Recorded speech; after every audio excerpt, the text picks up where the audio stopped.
Good afternoon, aspirants.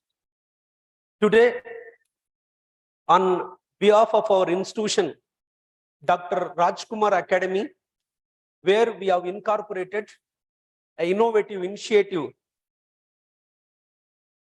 related to test series. ಈ test ಸೀರೀಸ್ಗೆ ಸಂಬಂಧಪಟ್ಟಾಗೆ ನಮ್ಮ Rajkumar academy ವತಿಯಿಂದ ಈ ಟೆಸ್ಟ್ ಸೀರೀಸ್ ನ ಮಾಡ್ತಿದೀವಿ. Because test series, it plays a vital role or predominant role in your enrichment as well as in your empowerment in order to crack the crux of competitive examinations. ಯಾವುದೇ ಒಂದು ಸ್ಪರ್ಧಾತ್ಮಕ ಪರೀಕ್ಷೆಯಲ್ಲಿ ನಾವು ಯಶಸ್ಸನ್ನು ಗಳಿಸಬೇಕಾದ್ರೆ ಈ test series ಅಂತ ಏನ್ ಕರಿತೀವಿ ಅದು ಬಹು ಮುಖ್ಯವಾದಂತ ಒಂದು ಅಂಶ. where it imparts you the conceptual clarity whenever you are keep on solving the number of questions. ಏನು ನೀವು ಕ್ವಶನ್ಗಳನ್ನ ಹೆಚ್ಚಿನ ಒಂದು ಪ್ರಮಾಣದಲ್ಲಿ ಸಾಲ್ವ್ ಮಾಡ್ತೀರಾ, ಅದು ನಿಮ್ಗೆ ಹೆಚ್ಚಿನ ಒಂದು ಅರ್ಥಪೂರ್ಣತೆಯನ್ನು ಕೊಡುತ್ತೆ. ಆ ಅರ್ಥಪೂರ್ಣತೆ ನಿಮ್ಮ ಯಶಸ್ಸಿನ ಬುನಾದಿ ಅಂತ ನಾವು ಕರಿತೀವಿ. Clarity, it's a primary prerequisite measure in order to achieve or in order to ensure success in competitive examinations. Today, we will going to discuss ancient as well as medieval Indian history.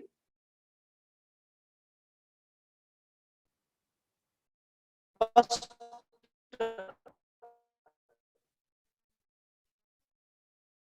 I will go through the English medium.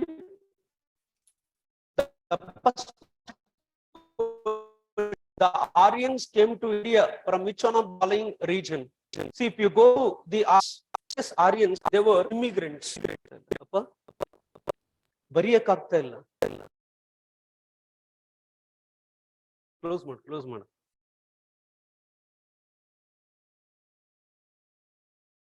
In ancient history, ಪ್ರಾಚೀನ ಭಾರತದ ಇತಿಹಾಸದಲ್ಲಿ ಮೊಟ್ಟ ಮೊದಲನೇ ಒಂದು ಪ್ರಶ್ನೆ, ಬಾಲಗಂಗಾಧರ್ ತಿಲಕರವರ ಪ್ರಕಾರ ಆರ್ಯನರು Arctic ಪ್ರದೇಶದಿಂದ ಬಂದವರು ಅಂತ ಹೇಳ್ತೀವಿ.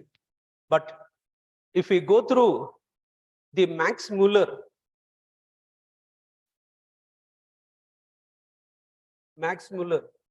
ಅದರ ಮ್ಯಾಕ್ಸ್ ಮ್ಯುಲ್ಲರ್ ಅವರ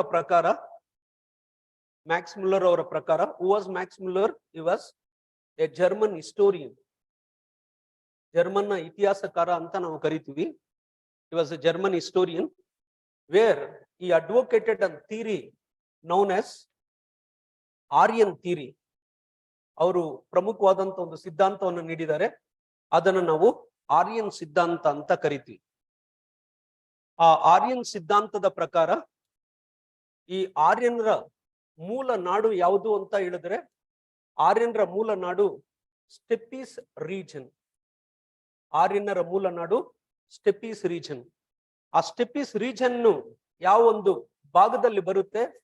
ಸದರ್ನ್ ರಷ್ಯಾ. ಈ ಉತ್ತರಾರ್ಧ ದಕ್ಷಿಣಾರ್ಧ ರಷ್ಯಾ ಏನಿದೆ, ಆ ದಕ್ಷಿಣಾರ್ಧ ರಷ್ಯಾವನ್ನ ನಾವು ಆರ್ಯನರ ಮೂಲ ನಾಡು ಅಂತ ಕರಿತೀವಿ.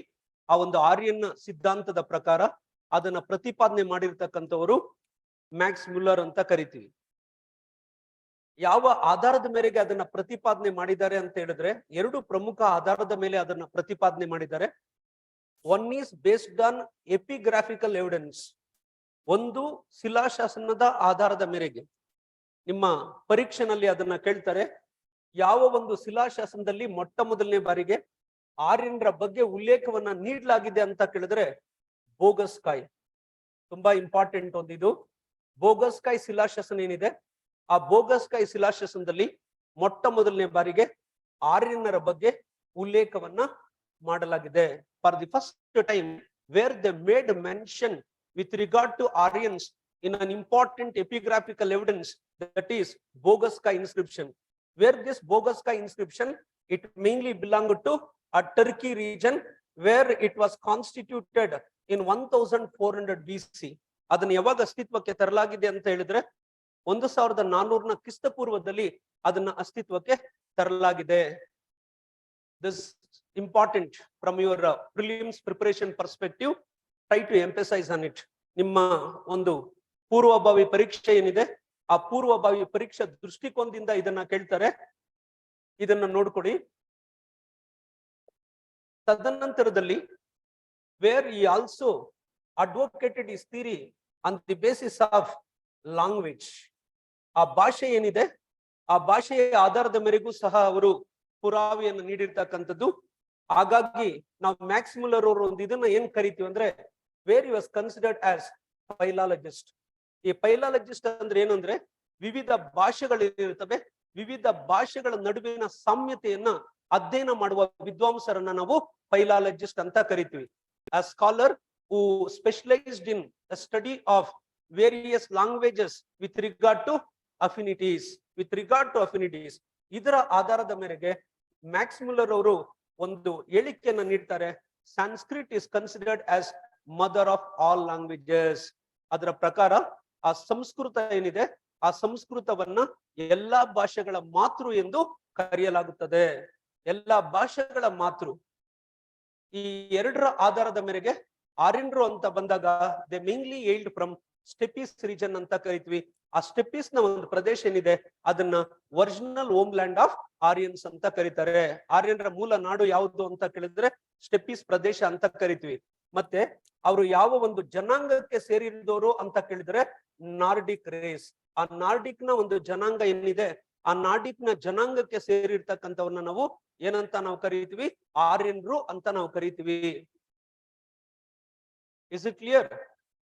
ಹಾಗಾಗಿ ಇಲ್ಲಿ ಬಾಲಗಂಗಾಧರ್ ತಿಲಕ್ರವರ ಪ್ರಕಾರ arctic region, but there are several theories with regard to the Aryans or Aryan migration. ಈ ಆರ್ಯನ್ರ ವಲಸೆ ಬಗ್ಗೆ ಹಲವಾರು ಸಿದ್ಧಾಂತಗಳಿದಾವೆ. But most of the scholars they have accepted the theme incorporated by Max Muller. ಹಲವಾರು ವಿದ್ವಾಂಸರು ಯಾರ ಸಿದ್ಧಾಂತಕ್ಕೆ ಹೆಚ್ಚಿನ ಒಂದು ಮನ್ನಣೆಯನ್ನು ನೀಡಿದ್ದಾರೆ ಅಂತ ಕೇಳಿದ್ರೆ ಮ್ಯಾಕ್ಸ್ ಮುಲ್ಲರ್ ಅವರ ಸಿದ್ಧಾಂತಕ್ಕೆ ಹೆಚ್ಚಿನ ಮನ್ನಣೆಯನ್ನ ನೀಡಲಾಗಿದೆ. As per this question the answer arctic region. Okay, clear? Kannada medium ಅಲ್ಲೂ ಅಷ್ಟೇನೆ, ಆ ಕನ್ನಡ ಮತ್ತೆ ಇಂಗ್ಲಿಷ್ ಎರಡರಲ್ಲೂ ಹೇಳಿರ್ತೀನಿ, ಅದನ್ನ ನೋಡ್ಕೊಳ್ಬಹುದು. And then next question. ಈ ಕೆಳಗಿನ ಹೇಳಿಕೆಗಳನ್ನ ಪರಿಗಣಿಸಿ. Consider the following statements.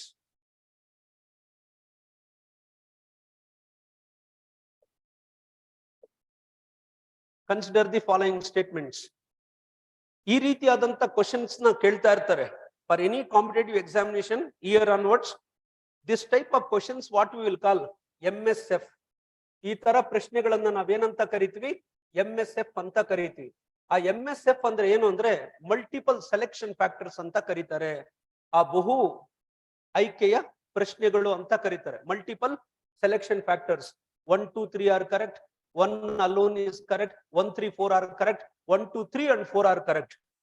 ಈ ರೀತಿಯಾದಂತ ಪ್ರಶ್ನೆಗಳು ಯಾಕೆ ಕೊಡ್ತಾರೆ ಅಂತ ಕೇಳಿದ್ರೆ in order to test your conceptual clarity, ನಿಮ್ಮ ಅರ್ಥಪೂರ್ಣತೆಯ ಮಟ್ಟ ಏನು ಅನ್ನೋದನ್ನ ತಿಳಿಯೋದಕ್ಕೋಸ್ಕರ ಅಂದ್ರೆ where if you solve more and more multiple selection factors, it enhances the level of your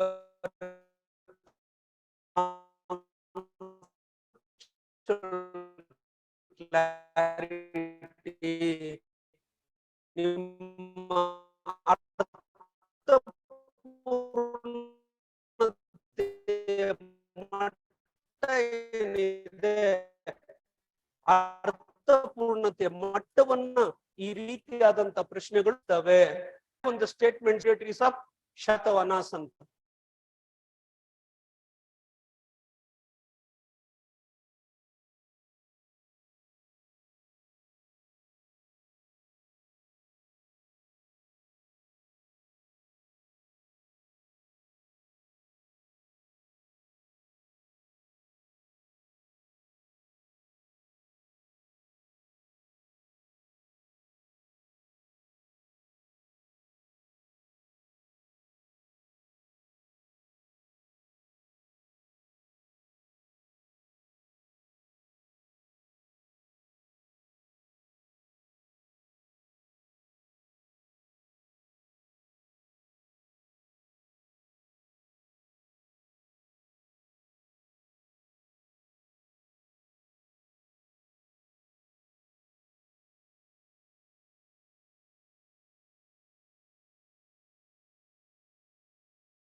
ಏನಾಯ್ತು?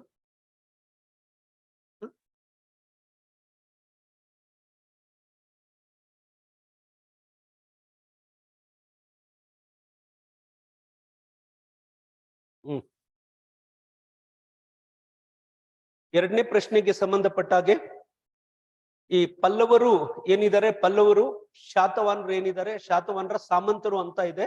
The Pallavas are feudatories of Satavahanas. ಎರಡನೇ ಸ್ಟೇಟ್ಮೆಂಟ್ ಅಲ್ಲಿ ಭಾಷೆಯ ಬಗ್ಗೆ ಇದೆ, ಪ್ರಾಕೃತ ಮತ್ತೆ ಸಂಸ್ಕೃತ ಅಂತ. ನಾನು ಮೊದಲೇ ಹೇಳಿದ್ದೆ, ಈ ಶಾತವಾಹನಸ್ ಅಂತ ಬಂದಾಗ ಇನ್ನ ಎರಡು ಪ್ರಮುಖವಾದಂತ ಒಂದು ಸಾಮ್ರಾಜ್ಯಗಳ ಇದೇನಿದೆ, ಆ ಸಾಮ್ರಾಜ್ಯಗಳನ್ನ ಶಾತವಾಹನರ ಸಾಮಂತರು ಅಂತ ಕರಿತೀವಿ, ಒಂದು ಇಕ್ಷುವಾಕರು ಅಂತ ಕರಿತೀವಿ, ಇನ್ನೊಂದು ಅಬೀರರು ಅಂತ ಕರಿತೀವಿ.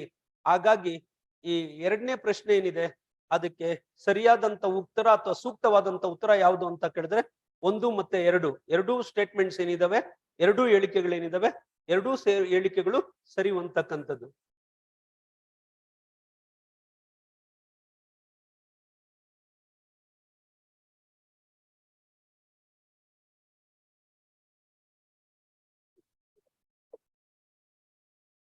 ಮೂರನೇ ಪ್ರಶ್ನೆ, ದ ಥರ್ಡ್ ಕ್ವಶನ್. ಈ ಥರ್ಡ್ ಕ್ವಶನ್ ಏನಿದೆ ಇದು ಸಂಗಮ ಸಾಹಿತ್ಯಕ್ಕೆ ಸಂಬಂಧಪಟ್ಟಂತದ್ದು. Where it is related to Sangam literature. ಈ ಸಂಗಮ ಸಾಹಿತ್ಯ ಏನಿದೆ ಸಂಗಮ ಸಾಹಿತ್ಯಕ್ಕೆ ಸಂಬಂಧಪಡುತ್ತೆ. ನಿಮ್ಮ ಒಂದು ಪರೀಕ್ಷಾ ದೃಷ್ಟಿಕೋನದಿಂದ ಸಂಗಮ ಸಾಹಿತ್ಯದಲ್ಲಿ ಪ್ರಶ್ನೆಗಳು ಬರ್ತವೆ.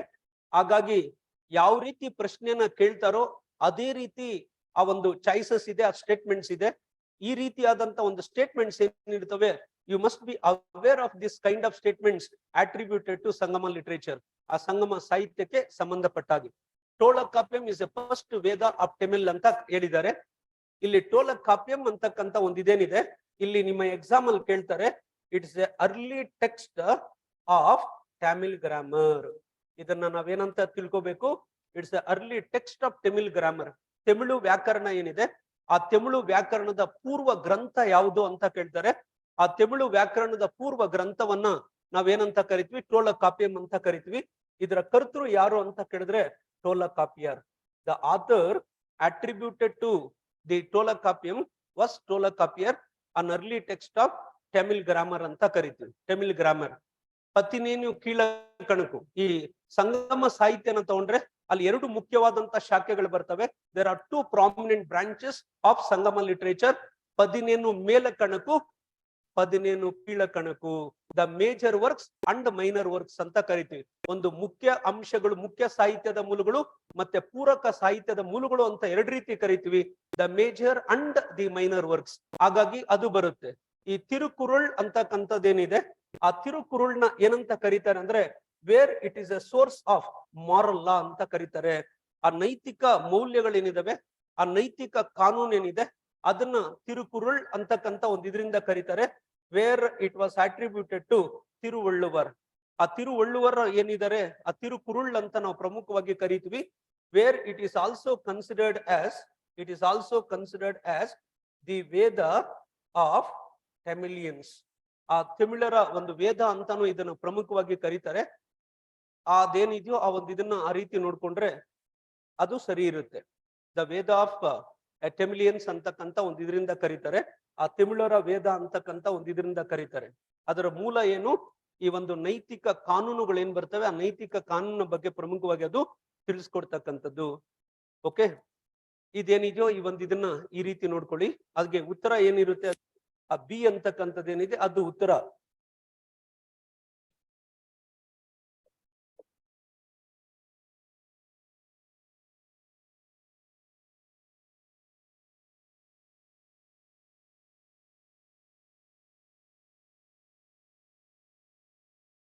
ನಾಲ್ಕನೇ ಪ್ರಶ್ನೆ ನೋಡೋದಾದ್ರೆ, ಈ ಮೊಹಮ್ಮದ್ ಕಾಸಿಂ,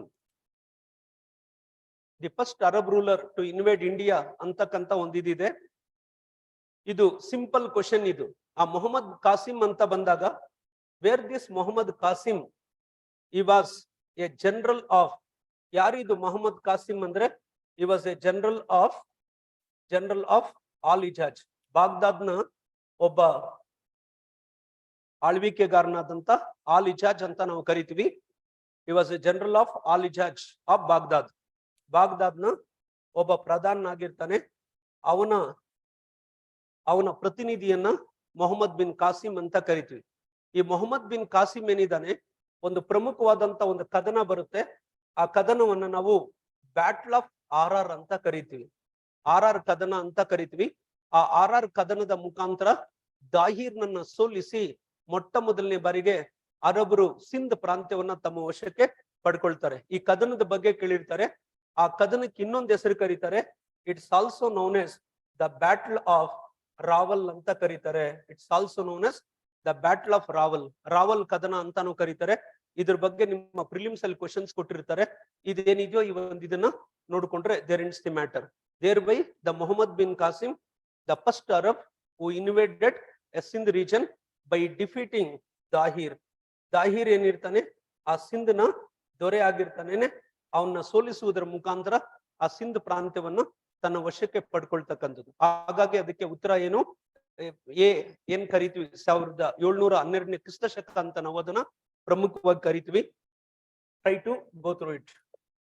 ಅದಾದ್ಮೇಲೆ ನೆಕ್ಸ್ಟ್ ಬರ್ತಕ್ಕಂತ ಇನ್ನೊಂದು ಪ್ರಮುಖವಾದಂತ ಪ್ರಶ್ನೆ, ಈ ಭಕ್ತಿ ಸಂತರಿಗೆ ಸಂಬಂಧಪಟ್ಟಾಗೆ ನಮ್ಮ ಸ್ಪರ್ಧಾತ್ಮಕ ಪರೀಕ್ಷೆನಲ್ಲಿ ಎರಡು ಬಗ್ಗೆ ಪ್ರಮುಖವಾಗಿ ಕೇಳಿರ್ತಾರೆ. ಒಂದು ಭಕ್ತಿ ಚಳುವಳಿ ಬಗ್ಗೆ ಕೇಳಿರ್ತಾರೆ, ಮತ್ತೆ ಇನ್ನೊಂದು ಸೂಫಿ ಚಳುವಳಿ ಬಗ್ಗೆ ಕೇಳಿರ್ತಾರೆ. These two are core areas of our preparation pertaining to competitive examinations. ಯಾವುದೇ ಸ್ಪರ್ಧಾತ್ಮಕ ಪರೀಕ್ಷೆಯನ್ನು ತಗೊಂಡ್ರೆ ನೀವು ಯಾವುದಕ್ಕೆ ಹೆಚ್ಚಿನ ಒಂದು ಆದ್ಯತೆಯನ್ನು ನೀಡಬೇಕು. You must always accord much priority to the bhakti movement as well as Sufi movement. ಹಾಗಾಗಿ ಈ ಭಕ್ತಿ ಅಂತ ಬಂದ ತಕ್ಷಣನೇ ಇದನ್ನ ನಾವೇನಂತ ತಿಳ್ಕೋಬೇಕು, ಇದನ್ನ it's a monotheistic movement of medieval period. ಈ ಮಧ್ಯಕಾಲೀನ ಇತಿಹಾಸ ಏನಿದೆ, ಆ ಮಧ್ಯಕಾಲೀನ ಇತಿಹಾಸದ ಏಕತ್ವವಾದದ ಚಳುವಳಿ ಎಂದು ಕರೆಯಲಾಗುತ್ತದೆ. ಭಕ್ತಿ ಅಂತ ಬರ್ಲಿ ಅಥವಾ ಸೂಫಿ ಅಂತ ಬರ್ಲಿ, ಮೊಟ್ಟ ಮೊದಲನೇದಾಗಿ ಇದ್ರ ಬಗ್ಗೆ ನಮ್ಗೆ ಏನು ಅರಿವಿರ್ಬೇಕು ಅಂತ ಹೇಳಿದ್ರೆ ಮೋನೋಥಿಸ್ಟಿಕ್ ಮೂವ್ಮೆಂಟ್ ಆಫ್ ಮೆಡಿವೆಲ್ ಪೀರಿಯಡ್ ಅಂತ ಕರಿತೀವಿ. ಅಥವಾ ಇದಕ್ಕೆ ಇನ್ನೊಂದು ಕರೀತಾರೆ ಎ ರಾಡಿಕಲ್ ರಿಫಾರ್ಮ್ ಮೂವ್ಮೆಂಟ್ ಅಂತ ಕರೀತಾರೆ. ರಾಡಿಕಲ್ ರಿಫಾರ್ಮ್ ಮೂವ್ಮೆಂಟ್, ಅಮೂಲಾಗ್ರ ಸುಧಾರಣಾ ಚಳುವಳಿ ಅಂತಾನು ಇದಕ್ಕೆ ಕರೀತಾರೆ. ಹಾಗಾಗಿ ಈ ಮಹಾರಾಷ್ಟ್ರ ಅಂತ ಬಂದಾಗ ಆ ಮಹಾರಾಷ್ಟ್ರ ಒಂದಿದ್ರಲ್ಲಿ ನಾಮದೇವ್ ಆಗಿರ್ಬೋದು, ಅದ್ರ ಜೊತೆಗೆ ಇನ್ನೆಲ್ಲ ಯಾರು ಬರ್ತಾರೆ ಅಂತ ಕೇಳಿದ್ರೆ ತುಕಾರಾಮ್ ಅವ್ರು ಆಗಿರ್ಬೋದು, ಅದಾದ್ಮೇಲೆ ಸಂತ್ ರಾಮದಾಸ್ ಆಗಿರ್ಬೋದು, ಇನ್ನೊಬ್ರು ಜ್ಞಾನ್ ದೇವ್ ಆಗಿರ್ಬೋದು. ಇವರೆಲ್ಲರೂ ಈ ಮಹಾರಾಷ್ಟ್ರ ಒಂದು ಪ್ರದೇಶಕ್ಕೆ ಸೇರಿದಂತವರು. ಯಾಕೆಂದ್ರೆ ಭಕ್ತಿ ಚಳುವಳಿಯನ್ನು ತಗೊಂಡ್ರೆ ಆ ಭಕ್ತಿ ಚಳುವಳಿ ವಿವಿಧ ಭಾಗಗಳಲ್ಲಿ ಅಸ್ತಿತ್ವಕ್ಕೆ ಬರುತ್ತೆ. ಬಟ್ ಆದ್ರೆ ಭಕ್ತಿ ಚಳುವಳಿ ಮೊಟ್ಟ ಮೊದಲು ಪ್ರಾರಂಭ ಆಗಿದ್ದು ದಕ್ಷಿಣ ಭಾರತದಲ್ಲಿ. Later on it was penetrated or later on it was propagated to north India. ಆ ನಾರ್ತ್ ಇಂಡಿಯಾಗೆ ಯಾರು ಅದನ್ನ ಪ್ರಚುರ ಪಡಿಸ್ತಾರೆ ಅಥವಾ ಪ್ರಸರಣಗೊಳಿಸ್ತಾರೆ? Ramananda was the first saint who introduced bhakti movement to north India. ರಮಾನಂದರು ಮೊಟ್ಟ ಮೊದಲನೇ ಬಾರಿಗೆ ಆ ಭಕ್ತಿ ಚಳುವಳಿಯನ್ನ ಉತ್ತರ ಭಾರತಕ್ಕೆ ಪ್ರಮುಖವಾಗಿ ಪರಿಚಯಿಸ್ತಾರೆ. ಬಟ್ ಅದು ಎಲ್ಲಿಂದ ಎಲ್ಲಿಗೆ ಪ್ರಸರಣಗೊಳ್ಳುತ್ತೆ ಅಂದ್ರೆ from south India to north India. ದಕ್ಷಿಣ ಭಾರತದಿಂದ ಉತ್ತರ ಭಾರತಕ್ಕೆ ಅದು ಪ್ರಮುಖವಾಗಿ ಪ್ರಸರಣಗೊಳ್ಳುತ್ತೆ. ಇಲ್ಲಿ ಟು ದೇವಗಿರಿ.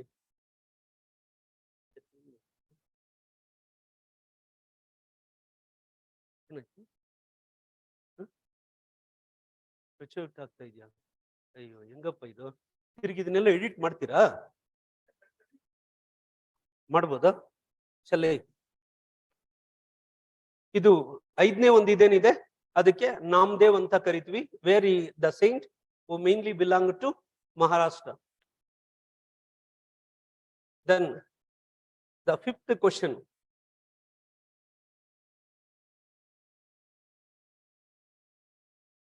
ಇದೇನಿದೆ, ಈ ತರ ಇದೆ ಇದು. ಒಂದ್ ನಿಮಿಷ ಇದು ಮಾಡಿ, ಒಂದ್ ನಿಮಿಷ ಇದು ಮಾಡಿ. ಅಲ್ಲಿ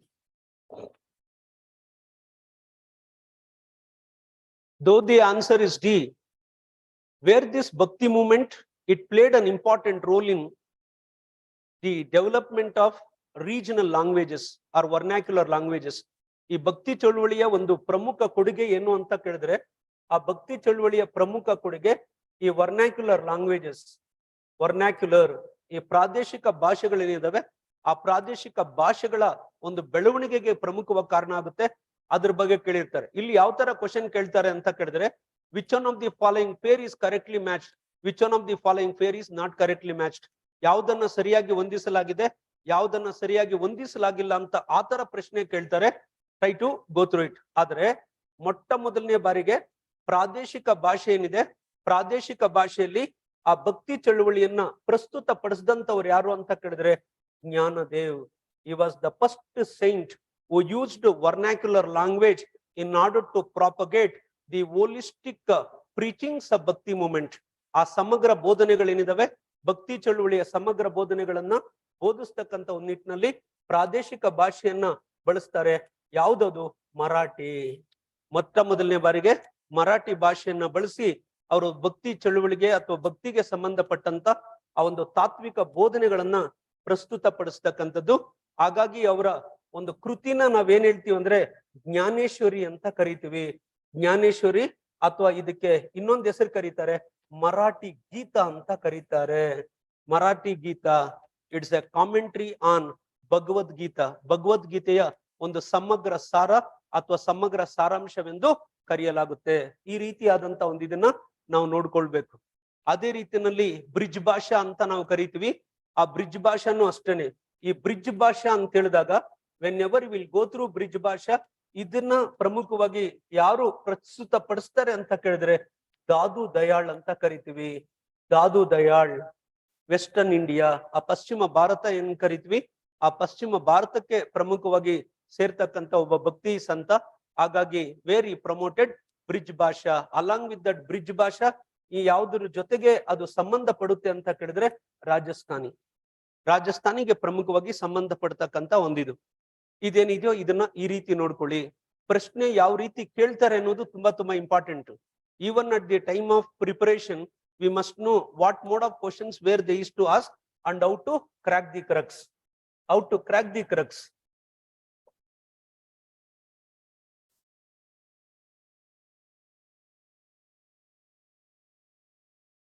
ಆರನೇ ಪ್ರಶ್ನೆ, ಈ ಹರಪ್ಪ ಏನಿದೆ, ಹರಪ್ಪವನ್ನ ಮೊಟ್ಟ ಮೊದಲು ಯಾರು ಉತ್ಖನನ ಮಾಡಿದ್ರು ಅಂತ ಇದೆ.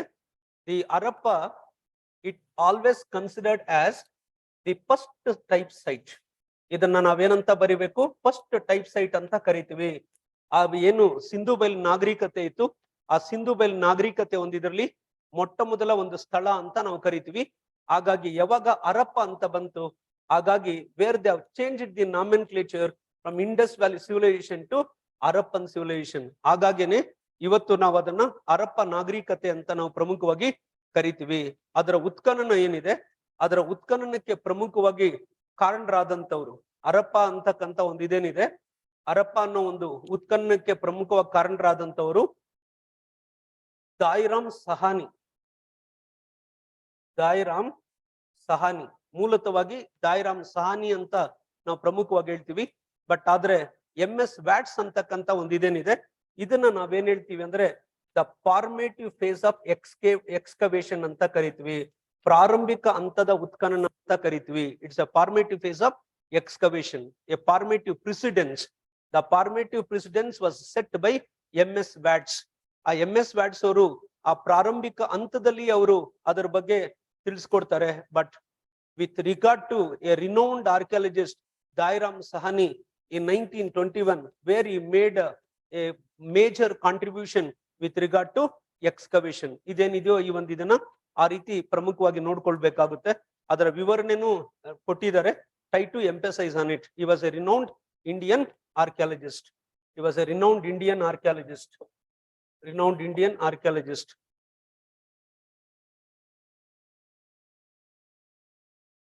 ಏಳನೇ ಪ್ರಶ್ನೆ ಬಂದಾಗ ಈ ಅಲಹಾಬಾದ್ ಸ್ತಂಭ ಶಿಲಾಶಾಸನ ಅಂತ ನಾವೇನ್ ಕರಿತೀವಿ, ಅಲಹಾಬಾದ್ ಸ್ತಂಭ ಶಿಲಾಶಾಸನ. The pillar was erected by the Mauryan emperor Ashoka the great. ಈ ಅಲಹಾಬಾದ್ ಪಿಲ್ಲರ್ ಇನ್ಸ್ಕ್ರಿಪ್ಷನ್ ಅಂತ ನಾವು ಕೇಳಿದಂತ ಸಂದರ್ಭದಲ್ಲಿ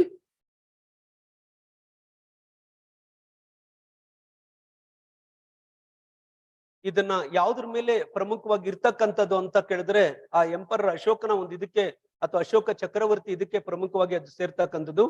The inscription is written in classical Sanskrit using the Nagari script. Definitely no doubt in that. ತದನಂತರದಲ್ಲಿ ಅದು ಯಾರಿಗೆ ಪ್ರಮುಖವಾಗಿ ಸಂಬಂಧ ಪಡುತ್ತೆ ಅಂತ ಕೇಳಿದ್ರೆ ಇದನ್ನ ಪ್ರಶಸ್ತಿ ಅಂತ ಕರೀತಾರೆ. ಇಟ್ ಈಸ್ ನೌನ್ ಎಸ್ ಪ್ರಶಸ್ತಿ. ಈ ಪ್ರಶಸ್ತಿ ಅಂದ್ರೆ ನಾವೆಲ್ಲ ತಿಳ್ಕೊಂಡಿರ್ತೀವಿ ಅವಾರ್ಡ್ ಅಂತ. It is not an award. ಪ್ರಶಸ್ತಿ ಅಂದ್ರೆ ಏನು ಅಂದ್ರೆ an historical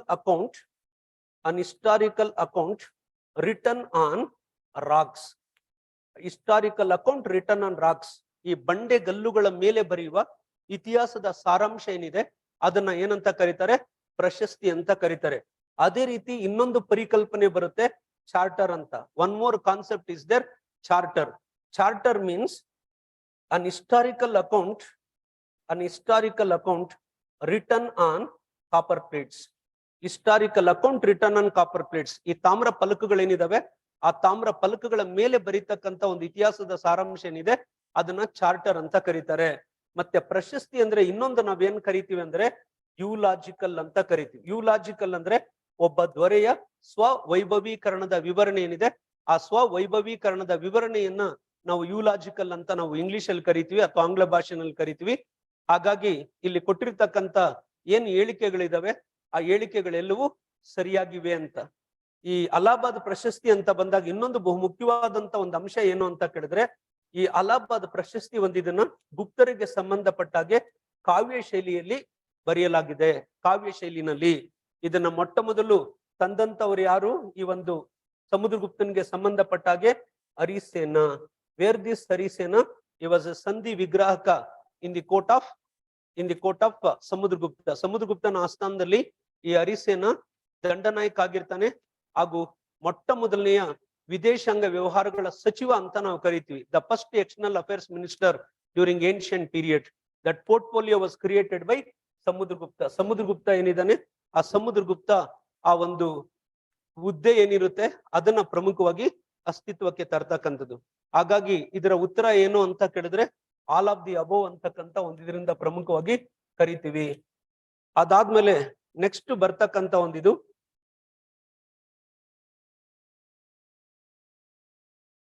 statements is correct about Lepakshi paintings. ಈ ಲೇಪಾಕ್ಷಿ ಅಂದ ತಕ್ಷಣನೇ ಯಾವುದೇ ಒಂದು ಸ್ಪರ್ಧಾತ್ಮಕ ಪರೀಕ್ಷೆನಲ್ಲಿ ಮುಖ್ಯವಾಗಿ ನಾವು ಜ್ಞಾಪಕ ಇಟ್ಕೊಂಡಿರ್ಬೇಕಾಗಿರೋದು ಅನ್ ಅಬೋರ್ಡ್ ಆಫ್ ಶೈವಿಸಂ. ಈ ಒಂದು ಸ್ಥಳನ ಏನ್ ಕರೀತಾರಂದ್ರೆ ಶೈವರ ಅಜಂತ ಎಂದು ಕರೆಯಲಾಗುತ್ತದೆ. ದಕ್ಷಿಣ ಭಾರತದ ಒಂದು ಶೈವರ ಅಜಂತ ಯಾವುದು ಅಂತ ಕೇಳಿದ್ರೆ ದಕ್ಷಿಣ ಭಾರತದ ಶೈವರ ಅಜಂತ ಅಂತ ಪ್ರಮುಖವಾಗಿ ಕರೀತಕ್ಕಂಥದ್ದು ನಾವು ಲೇಪಾಕ್ಷಿಯನ್ನ ಪ್ರಮುಖವಾಗಿ ಕರಿತೀವಿ. ಲೇಪಾಕ್ಷಿ. ಹಾಗಾಗಿ ಅದು ಇಂಪಾರ್ಟೆಂಟ್ ಒಂದಿದು.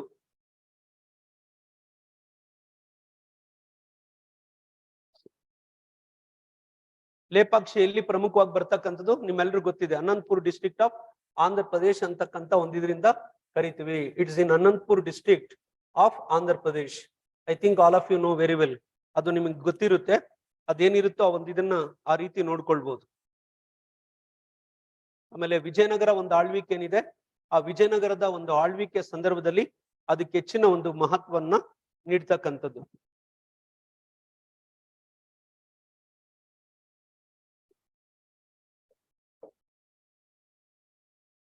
ಇಲ್ಲಿ ಆ ಪಲ್ಲವರ ದೊರೆಗೆ ಸಂಬಂಧಪಟ್ಟಾಗೆ ಬೇರೆ ಬೇರೆ ಒಂದು ಟೈಟಲ್ಸ್ ನ ಅಥವಾ ಬಿರುದುಗಳನ್ನ ನೀಡಲಾಗಿದೆ.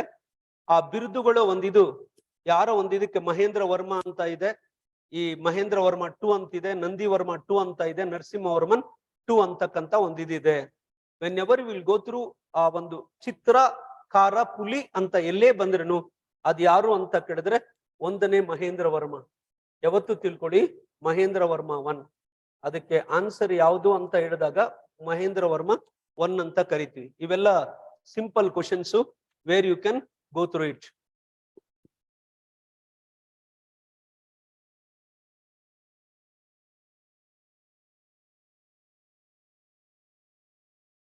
ಹತ್ತನೇ ಪ್ರಶ್ನೆ ನೋಡೋದಾದ್ರೆ ಆ ಭಾರತದ ಸಂಸ್ಕೃತಿ in Indian culture the significance of the invasion of Arabs to Sindh. ಈ ಅರಬ್ಸ್ ಟು ಸಿಂಧ್ ಅಂತ ಹೇಳಿದಾಗ ಇಲ್ಲಿ ಒಂದು ಪ್ರಮುಖವಾದಂತ ಅಂಶ ಇದೆ, diffusion of Indian culture to abroad. ಭಾರತದ ಸಂಸ್ಕೃತಿ ಏನಿದೆ ಭಾರತದ ಸಂಸ್ಕೃತಿ ಅದು ಬೇರೆ ಒಂದು ಭಾಗಗಳಿಗೆ ಪ್ರಸರಣಗೊಳ್ತಕ್ಕಂಥದ್ದು ಪ್ರಮುಖವಾಗಿ. ಮತ್ತೆ ಇಲ್ಲಿ ಯಾವುದ್ರ ಬಗ್ಗೆ ನೀವು ನೋಡ್ಕೋಬೇಕು ಅಂತ ಕೇಳಿದ್ರೆ ದ ಕಾಂಟ್ರಿಬ್ಯೂಷನ್ಸ್ ಆಫ್ ಅರಬ್ಸ್. ಅರಬ್ರ ಒಂದು ಕೊಡುಗೆ ಏನಿದೆ, ಅರಬ್ನ ಕೊಡುಗೆ ಬಗ್ಗೆ ನಾವು ಅದನ್ನು ಪ್ರಮುಖವಾಗಿ ತಿಳ್ಕೊಳ್ಬಹುದು. The Indian medicine and astronomy were carried to Arab. Definitely no doubt in that. The Indian numerals in the Arabic form went to Europe. ಹಾಗಾಗಿ ಎಲ್ಲವೂ ಸರಿ ಅಂತ ನಾವು ಇದನ್ನ ಹೇಳ್ತೀವಿ. ಯಾಕೆಂದ್ರೆ where the contributions attributed to the Arabs okay, ಇವೆಲ್ಲಕ್ಕ ಕೊಡುಗೆ ಯಾರು ಅಂತ ಕೇಳಿದ್ರೆ ಅರಬರು ಅಂತ ಪ್ರಮುಖವಾಗಿ ನಾವು ಕರಿತೀವಿ.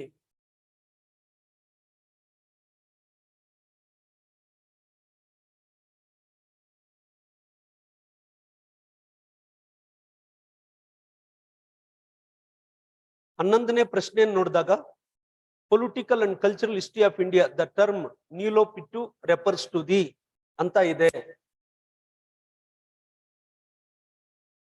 The archive or Harshavardhana period ಅಂತ ಹೇಳ್ತಾರೆ. ಬಟ್ ಹರ್ಷವರ್ಧನ ಅಂತ ಬಂದಾಗ ಹರ್ಷವರ್ಧನ ಬಗ್ಗೆ ಈ ಪ್ರಮುಖವಾದಂತ ಒಂದು ಮಾಹಿತಿ ಏನಿದೆ, ಆ ಪ್ರಮುಖ ಮಾಹಿತಿ ನಾವ್ ಎಲ್ಲಿ ಸಿಗುತ್ತೆ ನಮ್ಗೆ ಅದು ಅಂತ ಕೇಳಿದ್ರೆ the UN Tsang. Where this UN Tsang he provided a comprehensive details with regard to history of Harshavardhan. Harshavardhan ಇತಿಹಾಸ ಏನಿದೆ, ಹರ್ಷವರ್ಧನ್ ಇತಿಹಾಸ ಬಗ್ಗೆ ಒಂದು ವಿಸ್ತೃತ ವಿವರಣೆಯನ್ನ ಯಾರು ನೀಡ್ತಾರೆ ಅಂತ ಕೇಳಿದ್ರೆ ಆ UN ಸ್ಯಾಂಗ್ನು ಪ್ರಮುಖವಾಗಿ ನೀಡ್ತಾನೆ. ವೇರ್ ದಿಸ್ UN ಸ್ಯಾಂಗ್ ಈ came to the court of Harshavardhana in 630 AD, that is 7th century AD ಅಂತ ಕರಿತೀವಿ. ಕ್ರಿಸ್ತ ಶಕ 7ನೇ ಶತಮಾನದಲ್ಲಿ ಆತ ಪ್ರಮುಖವಾಗಿ ಬರ್ತಕ್ಕಂತ ಒಂದಿದು. ಬಟ್ ಹರ್ಷವರ್ಧನ ಅಂದ ತಕ್ಷಣ ಇನ್ಯಾರ ಬಗ್ಗೆ ತಿಳ್ಕೊಳ್ಬೇಕಾಗುತ್ತೆ ನಾವು ಎಕ್ಸಾಮ್ ಪರ್ಪಸ್ ಇಂದ ಅಂತ ಕೇಳಿದ್ರೆ ದ ಬಾಣಭಟ್ಟ. ಈ ಬಾಣಭಟ್ಟ ಏನಿದಾನೆ ಬಾಣಭಟ್ಟ, ಆ ಬಾಣಭಟ್ಟ ಅಂತ ಹೇಳಿದಾಗ where he was a biographer of Harshavardhana. Harshavardhana ಜೀವನ ಚರಿತ್ರೆಕಾರ ಏನಿದ್ದಾನೆ, ಹರ್ಷವರ್ಧನ ಜೀವನ ಚರಿತ್ರೆಕಾರನ ನಾವು ಬಾಣಭಟ್ಟ ಹರ್ಷ ಚರಿತ ಅಂತಾನೆ ಪ್ರಮುಖವಾಗಿ ಕರಿತೀವಿ. Where you can go through it. ಮತ್ತೆ ಈ ಗಿಲ್ಡ್ ಸಿಸ್ಟಮ್ ಅಂತಕ್ಕಂತ ಒಂದು ಕಾನ್ಸೆಪ್ಟ್ ಏನಿದೆ, ಆ ಗಿಲ್ಡ್ ಸಿಸ್ಟಮ್ ನ ಏನಂತ ಕರೀತಾರೆ ಅಂತ ಕೇಳ್ತಾರೆ. ಯಾವತ್ತು ಜ್ಞಾಪಕ ಇಟ್ಕೊಂಡಿರಿ, ನಿಗಮ ನಿಕಾಯ ಅಂತ ಕರೀತಾರೆ. Any guild system it was popularly known as ನಿಗಮ ನಿಕಾಯ. ಯಾವುದೇ ಒಂದು ವೃತ್ತಿ ಸಂಘ ಏನಿರುತ್ತೆ ಆ ವೃತ್ತಿ ಸಂಘಗಳನ್ನ ನಿಗಮ ನಿಕಾಯ ಅಂತ ಕರೀತಾರೆ. Try to go through it. ಆ gold coins issued by Kanishka. ಈ ಕಾನಿಷ್ಕ ಅಂತ ಬಂದಾಗ ಅಥವಾ ಸುವರ್ಣ ನಾಣ್ಯಗಳು ಅಂತ ಬಂದಾಗ whenever we will go through the gold coins, ಮೊಟ್ಟ ಮೊದಲನೇದಾಗಿ ನೀವು ತಿಳ್ಕೊಳ್ಬೇಕಾಗಿರೋದಲ್ಲಿ what you have to learn from it means where this Kushanas they were the rulers, they issued gold coins based on a Roman model. ಆ Roman ಮಾದರಿ ಏನಿದೆ, ಆ Roman ಮಾದರಿಯಲ್ಲಿ ಮೊಟ್ಟ ಮೊದಲು ಈ ಸುವರ್ಣ ನಾಣ್ಯ ವ್ಯವಸ್ಥೆಯನ್ನ ಜಾರಿಗೆ ತಂದವರು ಈ ಕುಶಾನ್ರು ಅಂತ ಕರಿತೀವಿ. ಕುಶಾನ್ರು ಅದನ್ನ ಏನಂತ ಕರಿತಾ ಇದ್ರು ಅಂತ ಕೇಳಿದ್ರೆ dinaria. Where it is popularly known as dinaria. ಅದನ್ನ ಪ್ರಮುಖವಾಗಿ ಕರಿತಾ ಇದ್ದಂಥದ್ದು ದಿನೇರಿಯಾ ಅಂತ ಕರೀತಾರೆ. It was issued on the basis of a Roman model. ಈ ಒಂದಿದು ಮಾಹಿತಿ ನಿಮ್ಗೆ ಉಪಯೋಗ ಆಗುತ್ತೆ. ಮತ್ತೆ 12ನೇ ಪ್ರಶ್ನೆಗೆ ಬರೋದಾದ್ರೆ ಮೆಗಾಲಿಥಿಕ್ ಬುರಿಯಲ್ಸ್, ಈ ಒಂದು ಸಂಸ್ಕಾರಗಳಿಗೆ ಸಂಬಂಧಪಟ್ಟಾಗೆ ಇರ್ತಕ್ಕಂತ ಒಂದಿದೆ ಅದು ಮೆಗಾಲಿಥಿಕ್. ಈ ಮೆಗಾಲಿಥಿಕ್ ಅಂತಕ್ಕಂತ ಒಂದಿದೇನಿದೆ, the megalithic culture for your kind information, ಯಾರ ಒಂದು ಸಂದರ್ಭದಲ್ಲಿ ಆ ಒಂದು ಇದನ್ನ ಆ ರೀತಿ ಕರೀಲಾಗ್ತಾ ಇತ್ತು ಅಂತ ಕೇಳಿದ್ರೆ the Satavahanas. Thereby if you go through the Satavahana period, where the Satavahana period it was mainly responsible for the megalithic culture. Mega ಅಂದ್ರೆ a large stone ಅಂತ ನಾವೇನು ಇಲ್ಲಿ whatever just the content where we incorporated, please try to go through it. Megalithic culture. But ಅದಕ್ಕೆ ಮೂಲ ಯಾವುದು ಇದು ಅಂತ ಕೇಳಿದ್ರೆ ಶಾತವಾನಸ್. ಅದಕ್ಕೆ ಇನ್ನೊಂದು ಪ್ರಮುಖವಾದಂತ ಒಂದು ಸ್ಥಳ ಬರುತ್ತೆ, ಅದ್ಯಾವುದು ಅಂತ ಕೇಳಿದ್ರೆ ನಾಗಾರ್ಜುನ ಕೊಂಡ. The best example for megalithic culture. ಈ ನಾಗಾರ್ಜುನ ಕೊಂಡ ಏನಿದೆ, ಆ ನಾಗಾರ್ಜುನ ಕೊಂಡವನ್ನ ಈ ಮೆಗಾಲಿಥಿಕ್ ಸಂಸ್ಕೃತಿ ಏನಿದೆ ಅದಕ್ಕೆ ಅತ್ಯುತ್ತಮ ಉದಾಹರಣೆ ಅಂತ ಕರಿತೀವಿ. ದೇರ್ ಬೈ ನಾಗಾರ್ಜುನ ಕೊಂಡ it was considered as A composite cultural site. ಅದನ್ನ ಏನಂತ ಕರೀತಾರೆ, ಸಂಯೋಜಿತ ಸಂಸ್ಕೃತಿಯ ಸ್ಥಳವೆಂದು ಕರೆಯಲಾಗುತ್ತೆ. ಯಾಕೆಂದ್ರೆ ನಾಗಾರ್ಜುನ ಕೊಂಡ ಏನಿದೆ it is also considered as a multi layered. It always represents a multi layered culture. ಬಹುಪದರಗಳ ಸಂಸ್ಕೃತಿ ಏನಿದೆ ಆ ಬಹುಪದರಗಳ ಸಂಸ್ಕೃತಿಗೆ ಸಂಬಂಧಪಟ್ಟಾಗೆ ಇದು ಪ್ರಮುಖವಾಗಿ ತಿಳಿಸ್ತಕ್ಕಂಥದ್ದು. ಮತ್ತೆ ಮೆಗಾಲಿಥಿಕ್ ಕಲ್ಚರ್ ನ ಇನ್ನೊಂದು ಇದು ಹೇಳ್ತಾ ಇದ್ರು ಐರನ್ ಏಜ್. ಯಾಕೆಂದ್ರೆ ದಕ್ಷಿಣ ಭಾರತವನ್ನು ನೋಡೋದಾದ್ರೆ after the end of neolithic age there is no distinctive copper age. ಈ ತಾಮ್ರ ಯುಗ ಅಥವಾ ಚಾಲ್ಕೋಲಿಥಿಕ್ ಯುಗ ಅಂತ ಏನ್ ಕರಿತೀವಿ ಆ ಚಾಲ್ಕೋಲಿಥಿಕ್ ಯುಗ ನಮ್ಮ ದಕ್ಷಿಣ ಭಾರತದಲ್ಲಿ ಕಂಡು ಬರುವುದಿಲ್ಲ. After the end of neolithic age it mainly paved the way for the iron age. ಹಾಗಾಗಿ ನವಶಿಲಾಯುಗದ ನಂತರದಲ್ಲಿ ಯಾವುದು ಪ್ರಮುಖವಾಗಿ ದಕ್ಷಿಣ ಭಾರತದಲ್ಲಿ ಬರುತ್ತೆ ಅಂತ ಕೇಳಿದ್ರೆ ಈ ಕಬ್ಬಿಣದ ಯುಗ ಬರುತ್ತೆ. ಆ ಕಬ್ಬಿಣದ ಯುಗಕ್ಕೆ ಇನ್ನೊಂದು ಪರ್ಯಾಯವಾದಂತ ಒಂದು ಅಂಶವನ್ನ ನಾವು ಬಳಸ್ತಕ್ಕಂಥದ್ದು ಮೆಗಾಲಿಥಿಕ್ ಕಲ್ಚರ್ ಅಂತ ನಾವು ಬಳಸ್ತೀವಿ. ಮೆಗಾಲಿಥಿಕ್ ಕಲ್ಚರ್, ಅದಕ್ಕೆ ಉತ್ತಮವಾದಂತ ಉದಾಹರಣೆ ನಾಗಾರ್ಜುನ ಕೊಂಡ. ಉತ್ತಮವಾದಂತ ಉದಾಹರಣೆ ನಾಗಾರ್ಜುನ ಕೊಂಡ.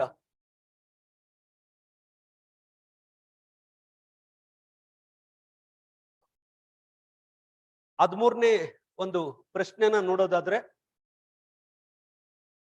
ಈ ಆಗ್ರಾ ಅಂತ ಬಂದಾಗ, ಈ ಆಗ್ರಾ ಅಂತ ಹೇಳಿದಾಗ ನಾವು ನೋಡ್ಕೊಳ್ಬೇಕಾಗಿರೋದು ದ ಇಂಪೀರಿಯಲ್ ಸಿಟಿ, ಸಾಮ್ರಾಜ್ಯಶಾಹಿ ನಗರ ಅಂತ ಕರಿತೀವಿ. ಆಗ್ರಾ ಅಂತ ಬಂದಾಗ ಸಾಮ್ರಾಜ್ಯಶಾಹಿ ನಗರ. ಈ ಆಗ್ರಾಗೆ ಕಾರಣರಾದಂತವರು in 1505 the Sikandar Lodi who constituted or who established the Agra Sikandar Lodi ಅಂತ ಕರಿತೀವಿ. ಆತ ಅಸ್ತಿತ್ವಕ್ಕೆ ತರ್ತಕ್ಕಂಥದ್ದು ಆಗ್ರಾವನ್ನ 1505ರಲ್ಲಿ. ಹಾಗಾಗಿ ಈ ಆಗ್ರಾವನ್ನ ಏನಂತ ಕರೀತಾರೆ ಅಂದ್ರೆ it's A imperial monumental complex ಅಂತ ಕರೀತಾರೆ. ಇಂಪೀರಿಯಲ್ ಮಾನ್ಯುಮೆಂಟಲ್ ಕಾಂಪ್ಲೆಕ್ಸ್, ಸಾಮ್ರಾಜ್ಯಶಾಹಿ ಸ್ಮಾರಕಗಳ ಸಂಕೀರ್ಣವೆಂದು ಆಗ್ರಾ ಪ್ರದೇಶವನ್ನ ಕರೆಯಲಾಗುತ್ತೆ. ಆಗ್ರಾ ಪ್ರದೇಶ. ಇಲ್ಲಿ ದಿವಾನಿ ಆಮ್ ಅಂತ ಇದೆ. ಈ ದಿವಾನಿ ಆಮ್ ಅಂದ್ರೆ ಏನು ಅಂತ ಕೇಳಿದ್ರೆ ಆಲ್ ಆಫ್ ಪಬ್ಲಿಕ್ ಆಡಿಯನ್ಸ್, ಸಾರ್ವಜನಿಕ ಸಭಿಕರ ಸ್ಥಳ ಏನಿದೆ ಆ ಸಾರ್ವಜನಿಕ ಸಭಿಕರ ಸ್ಥಳವನ್ನ ದಿವಾನಿ ಆಮ್ ಅಂತ ಕರೀತಾರೆ. ಅದೇ ರೀತಿ ದಿವಾನಿ ಖಾಸ್ ಅಂತ ಹೇಳಿದಾಗ the all of private public audience ಆದ್ಮೇಲೆ ಪ್ರೈವೇಟ್ ಆಡಿಯನ್ಸ್, ಈ ಖಾಸಗಿ ಸಭಿಕರ ಸ್ಥಳ ಅಂತ ಪ್ರಮುಖವಾಗಿ ಕರೀತಕ್ಕಂಥದ್ದು. ಅದಾದ್ಮೇಲೆ ಶೀಶ್ ಮಹಲ್ ಅಂತ ಹೇಳಿದ್ರೆ it's A mirror palace. For your kind information, mirror palace. ಮತ್ತೆ ಈ ಟೂಂಬ್ ಆಫ್ ಇತ್ಮದ್ದುದ್ದೌಲಾ ಅಂತ ಬಂದಾಗ ಮರಿಯಂ ಉಸ್ ಜಮಾನಿ ಪ್ಯಾಲೇಸ್. ಟೂಂಬ್ ಆಫ್ ಇತ್ಮದ್ದುದ್ದೌಲಾ ಅಂತ ಬಂದಾಗ ಇದಕ್ಕೆ ತುಂಬಾ ಇಂಪಾರ್ಟೆಂಟ್ ಒಂದು ಪಾಯಿಂಟ್ ಏನು ಅಂದ್ರೆ the first Mughal monument it was purely built in white marble. ಬಿಳಿ ಅಮೃತ ಶಿಲೆಯಲ್ಲಿ ನಿರ್ಮಾಣಗೊಂಡ ಮೊಟ್ಟ ಮೊದಲ ಮೊಘಲ್ ಸ್ಮಾರಕವೆಂದು ಇದನ್ನ ಕರೆಯಲಾಗುತ್ತದೆ. ಮತ್ತೆ ಇದರ ವಿಶೇಷತೆ ಇನ್ನೊಂದೇನು ಅಂದ್ರೆ the one more unique aspect or the unique attribute of this respective monument. For the first time they introduce a new art form, pietra dura. ಒಂದು ಹೊಸ ಕಲಾ ಪ್ರಕಾರವನ್ನ ಇಲ್ಲಿ ಜಾರಿಗೆ ತರ್ತಾರೆ. ಅದನ್ನ ನಾವೇನಂತ ಕರಿತೀವಿ? ಪಿತ್ರಾದುರ ಅಂತ ಕರಿತೀವಿ. ಅನ್ ಎಕ್ಸ್ಪೆನ್ಸಿವ್ ಆರ್ಟ್ ಫಾರ್ಮ್ ಆಫ್ ಮುಘಲ್ಸ್. ಆ ಮುಘಲ್ರು ಏನಿದ್ದಾರೆ ಆ ಮುಘಲ್ರ ದುಬಾರಿ ಕಲೆಯ ಪ್ರಕಾರ ಅಂತಕ್ಕಂತ ಒಂದು ಪ್ರಮುಖವಾಗಿ ಕರಿತೀವಿ.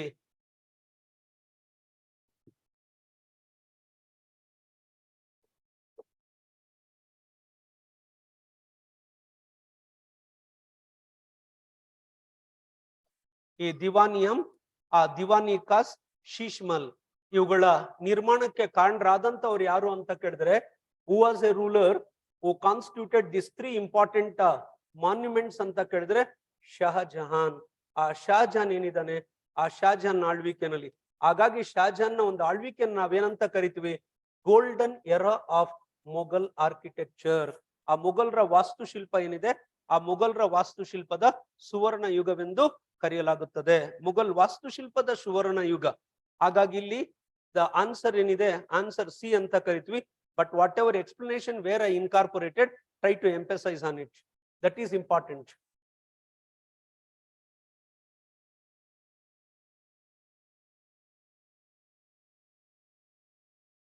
ಮತ್ತೆ 14ನೇ ಒಂದು ಇದನ್ನ ನೋಡಿದಾಗ the events during the rule of Narasimhavarma one of Pallava dynasty.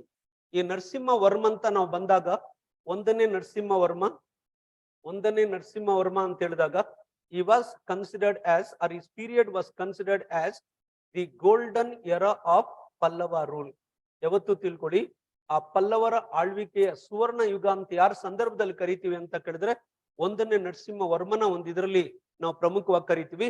But ನಿಮ್ಮ ಕಾಂಪಿಟೇಟಿವ್ ಎಕ್ಸಾಮ್ಸ್ ಅಲ್ಲಿ ಈ ಒಂದನೇ ನರಸಿಂಹವರ್ಮ ಅಂತ ಹೇಳಿದಾಗ wear he was the first ruler, he was responsible for the rudimentary phase of Dravidian architecture. Dravida ಶೈಲಿಯ ವಾಸ್ತುಶಿಲ್ಪ ಏನಿದೆ, ದ್ರಾವಿಡ ಶೈಲಿಯ ವಾಸ್ತುಶಿಲ್ಪದ ಪ್ರಾರಂಭಕ್ಕೆ ಕಾರಣರಾದಂತ ಒಬ್ಬ ದೊರೆ ಯಾರು, ಪಲ್ಲವರ ದೊರೆ ಯಾರು ಅಂದ್ರೆ ಒಂದನೇ ನರಸಿಂಹವರ್ಮ ಅಂತ ನಾವು ಕರಿತೀವಿ.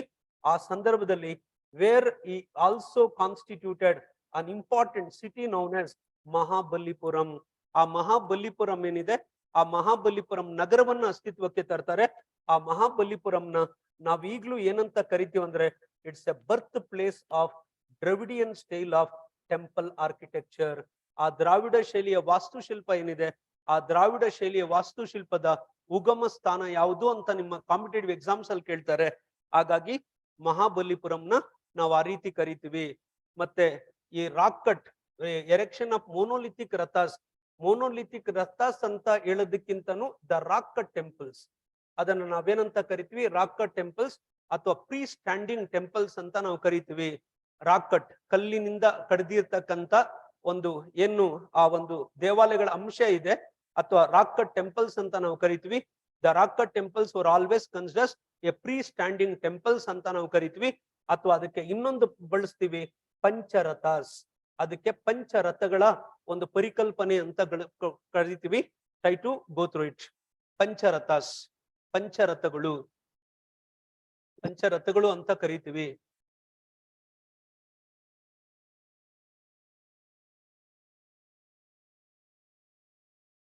thereby the 2 and 3 statements are correct anta heltivi. Whatever that explanation is there, try to go through it. But whatever extra information where I want to add that extra information, just in order to enrich and in order to empower my aspirants or our aspirants. Next, the 15th question, Buddhist philosophy, ಬೌದ್ಧ ಧರ್ಮದ ಅಥವಾ ಬೌದ್ಧ ಧರ್ಮದ ಒಂದು ತತ್ವಜ್ಞಾನಕ್ಕೆ ಸಂಬಂಧಪಟ್ಟಿರ್ತಕ್ಕಂಥದ್ದು. ಮಧ್ಯಮ್ ಮಾರ್ಗ್. ಈ ಮಧ್ಯಮ್ ಮಾರ್ಗ್ ಅಂತ ಏನ್ ಕರಿತೀವಿ ನಾವು, ಮಧ್ಯಮ್ ಮಾರ್ಗ್, it is A pragmatic philosophy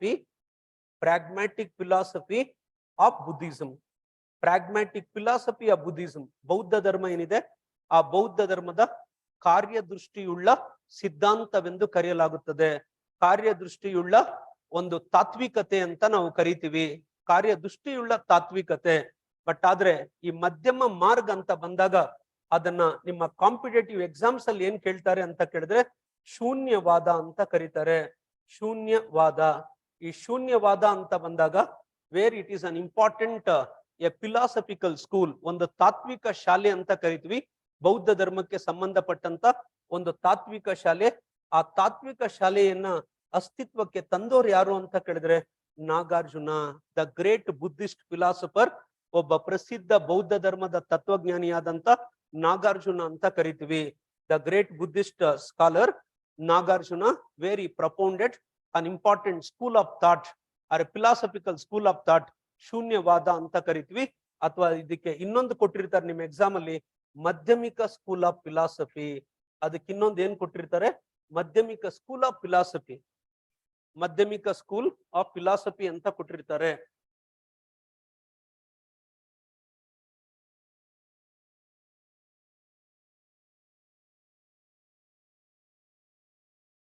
ಶೂನ್ಯವಾದ ಅಂತ ಕರಿತೀವಿ. The great exponent of Buddhism, ಬೌದ್ಧ ಧರ್ಮದ ಒಬ್ಬ ಪ್ರಸಿದ್ಧ ವಿದ್ವಾಂಸ ಏನಿದ್ದಾರೆ, ಆ ನಾಗಾರ್ಜುನ ಸ್ಕೂಲ್ ಅಂತಕ್ಕಂತ ಒಂದು ಇದರಿಂದಾನೇ ಅದನ್ನ ಕರಿತೀವಿ, ಅಥವಾ ಶೂನ್ಯವಾದ ಅಂತ ಕರಿತೀವಿ. ಇನ್ನೊಂದು ಪ್ರಮುಖವಾದಂತದ್ದು ಬರುತ್ತೆ, ಅದು ಯೋಗಚರ ಅಂತ ಕರಿತೀವಿ. ಯೋಗಚರ ಸ್ಕೂಲ್ ಆಫ್ ಫಿಲಾಸಫಿ, ಯೋಗಚರ ತಾತ್ವಿಕ ಶಾಲೆ ಅಂತ ಕರಿತೀವಿ. ಇವೆರಡು ಏನಿದಾವೆ, ಇವೆರಡನ್ನ ನಾವು ಬೌದ್ಧ ಧರ್ಮದ ಪ್ರಮುಖ ತಾತ್ವಿಕ ಶಾಲೆಗಳು ಅಂತ ಕರಿತೀವಿ. ಯೋಗಚರ ಸ್ಕೂಲ್ ಆಫ್ ಫಿಲಾಸಫಿ ಅಂತ ಕರಿತೀವಿ. Yogachara school of philosophy. ಇವೆರಡನ್ನ ನೋಡ್ಕೊಳ್ಳಿ, ತುಂಬಾ ಇಂಪಾರ್ಟೆಂಟ್ ಇದು ಕಾಂಪಿಟೇಟಿವ್ ಎಕ್ಸಾಮ್ಸ್ ಒಂದಿದ್ರಲ್ಲಿ. ಓಕೆ, ಬುದ್ಧಿಸ್ಟ್ ಫಿಲಾಸಫಿ ಅಥವಾ ಮಾಧ್ಯಮಿಕ ಮಾರ್ಗ. ದ ತ್ರೀ ರತ್ನಾಸ್ ಅಂತ ಹೇಳಿದಾಗ ಬುದ್ಧಂ ಶರಣಂ ಗಚ್ಚಾಮಿ, ಧಮ್ಮಂ ಶರಣಂ ಗಚ್ಚಾಮಿ, ಸಂಗಂ ಶರಣಂ ಗಚ್ಚಾಮಿ ಅಂತ ಕರಿತೀವಿ. ಇವನ್ನ ತ್ರಿಶರಣ್ಯಗಳು ಅಂತ ಕರೀತಾರೆ. ಯಾವತ್ತು ತಿಳ್ಕೊಳ್ಳಿ, ಇದನ್ನ ನಾವೇನಂತ ಕರಿತೀವಿ ಫ್ರಮ್ ಕಾಂಪಿಟೇಟಿವ್ ಪರ್ಸ್ಪೆಕ್ಟಿವ್, ಸ್ಪರ್ಧಾತ್ಮಕ ಪರೀಕ್ಷಾ ದೃಷ್ಟಿಕೋನದಿಂದ ತ್ರಿಶರಣ್ಯಗಳು ಅಂತ ಕರಿತೀವಿ. ತ್ರಿಶರಣ್ಯಸ್. ಈ ತ್ರಿಶರಣ್ಯಗಳನ್ನ ಎಲ್ಲಿ ಉಲ್ಲೇಖ ಮಾಡಲಾಗಿದೆ ಅಂತ ಕೇಳಿದ್ರೆ ಬಾಬ್ರು ರಾಕ್ ಎಡಿಕ್ಟ್. ಇದನ್ನ ಎಲ್ಲಿ ಉಲ್ಲೇಖ ಮಾಡಲಾಗಿದೆ ಅಂದ್ರೆ ಅಶೋಕನ ಶಿಲಾಶಾಸನವಾದ ಬಾಬ್ರು ಬಂಡೆ ಶಿಲಾಶಾಸನ ಏನಿದೆ, ಬಾಬ್ರು ಬಂಡೆ ಶಿಲಾಶಾಸನದಲ್ಲಿ ಇದರ ಬಗ್ಗೆ ಉಲ್ಲೇಖವನ್ನ ಮಾಡಲಾಗಿದೆ. ಮತ್ತೆ 8 ಫೋಲ್ಡ್ ಪಾತ್ ಅಂತ ಹೇಳಿದಾಗ ಅಷ್ಟಾಂಗ ಮಾರ್ಗ ಅಂತ ಏನ್ ಕರಿತೀವಿ ಅದನ್ನ ಸೋರ್ಸ್ ಆಫ್ ಸಾಲ್ವೇಷನ್ ಅಂತ ಹೇಳ್ತೀವಿ, ಮೋಕ್ಷದ ಮಾರ್ಗ. If you follow the 8 core principles propounded by or propagated by Buddha, it was a pragmatic platform to attain salvation. ಆ ಮೋಕ್ಷವನ್ನ ಪಡ್ಕೊಳ್ತಕ್ಕಂತ ಒಂದು ಪ್ರಮುಖ ವೇದಿಕೆ ಅಂತ ನಾವು ಕರಿತೀವಿ, ಪ್ರಮುಖ ವೇದಿಕೆ ಅಂತ ನಾವು ಕರಿತೀವಿ. ಇದನ್ನ ನೋಡ್ಕೊಳ್ಳಿ, try to go through this is important. ಯಾಕೆಂದ್ರೆ ಇದು ನಮ್ಗೆ ಬೇಕಾಗಿರ್ತಕ್ಕಂತ ಒಂದಿದು.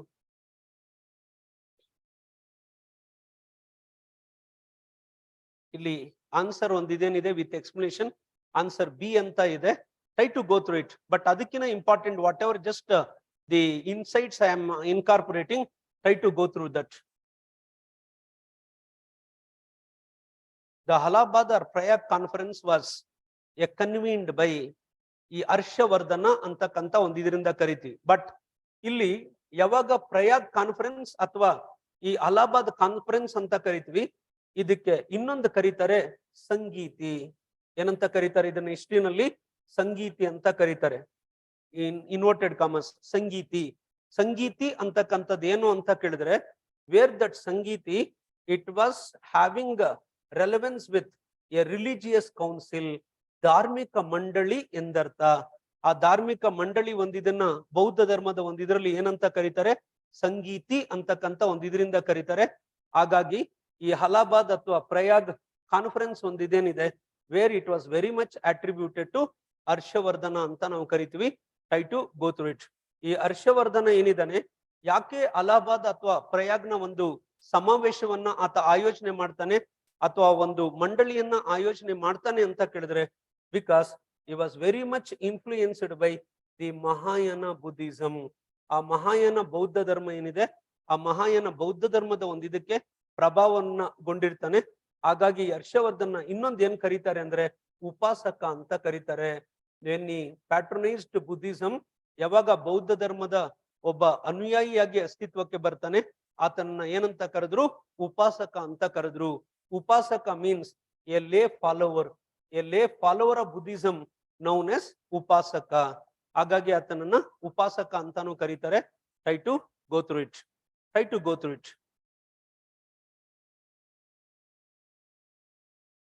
ಆಮೇಲೆ ಇನ್ನೊಂದು ಏನು ಅಂದ್ರೆ, ಈ ಹರ್ಷವರ್ಧನ ಅಂತ ಬಂದಾಗ ಇನ್ನೊಂದು ಪ್ರಮುಖವಾದಂತ ಒಂದು ಸಭೆಗಳನ್ನ ಏರ್ಪಡಿಸ್ತಾನೆ ಇವನು ಪ್ರತಿ 5 ವರ್ಷಗಳಿಗೊಮ್ಮೆ.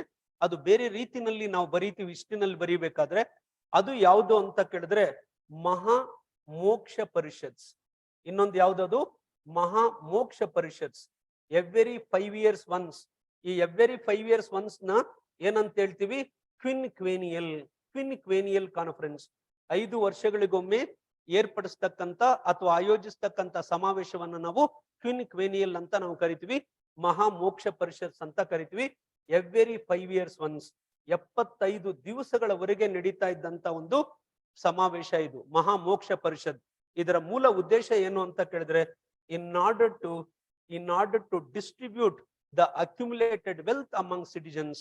ಈ ಪ್ರಜೆಗಳಲ್ಲಿ ಏನು ಸಂಪತ್ತು ಕ್ರೋಢೀಕರಣ ಆಗಿತ್ತು ಅವರ ದೊರೆಯಲ್ಲಿ, ಆ ಸಂಪತ್ತನ್ನ ಪ್ರಜೆಗಳಿಗೆ ಹಂಚತಕ್ಕಂತ ಒಂದು ಉದ್ದೇಶದಿಂದ ಈ ಮಹಾ ಮೋಕ್ಷ ಪರಿಷತ್ಗಳನ್ನ ಅಸ್ತಿತ್ವಕ್ಕೆ ತರ್ತಾನೆ.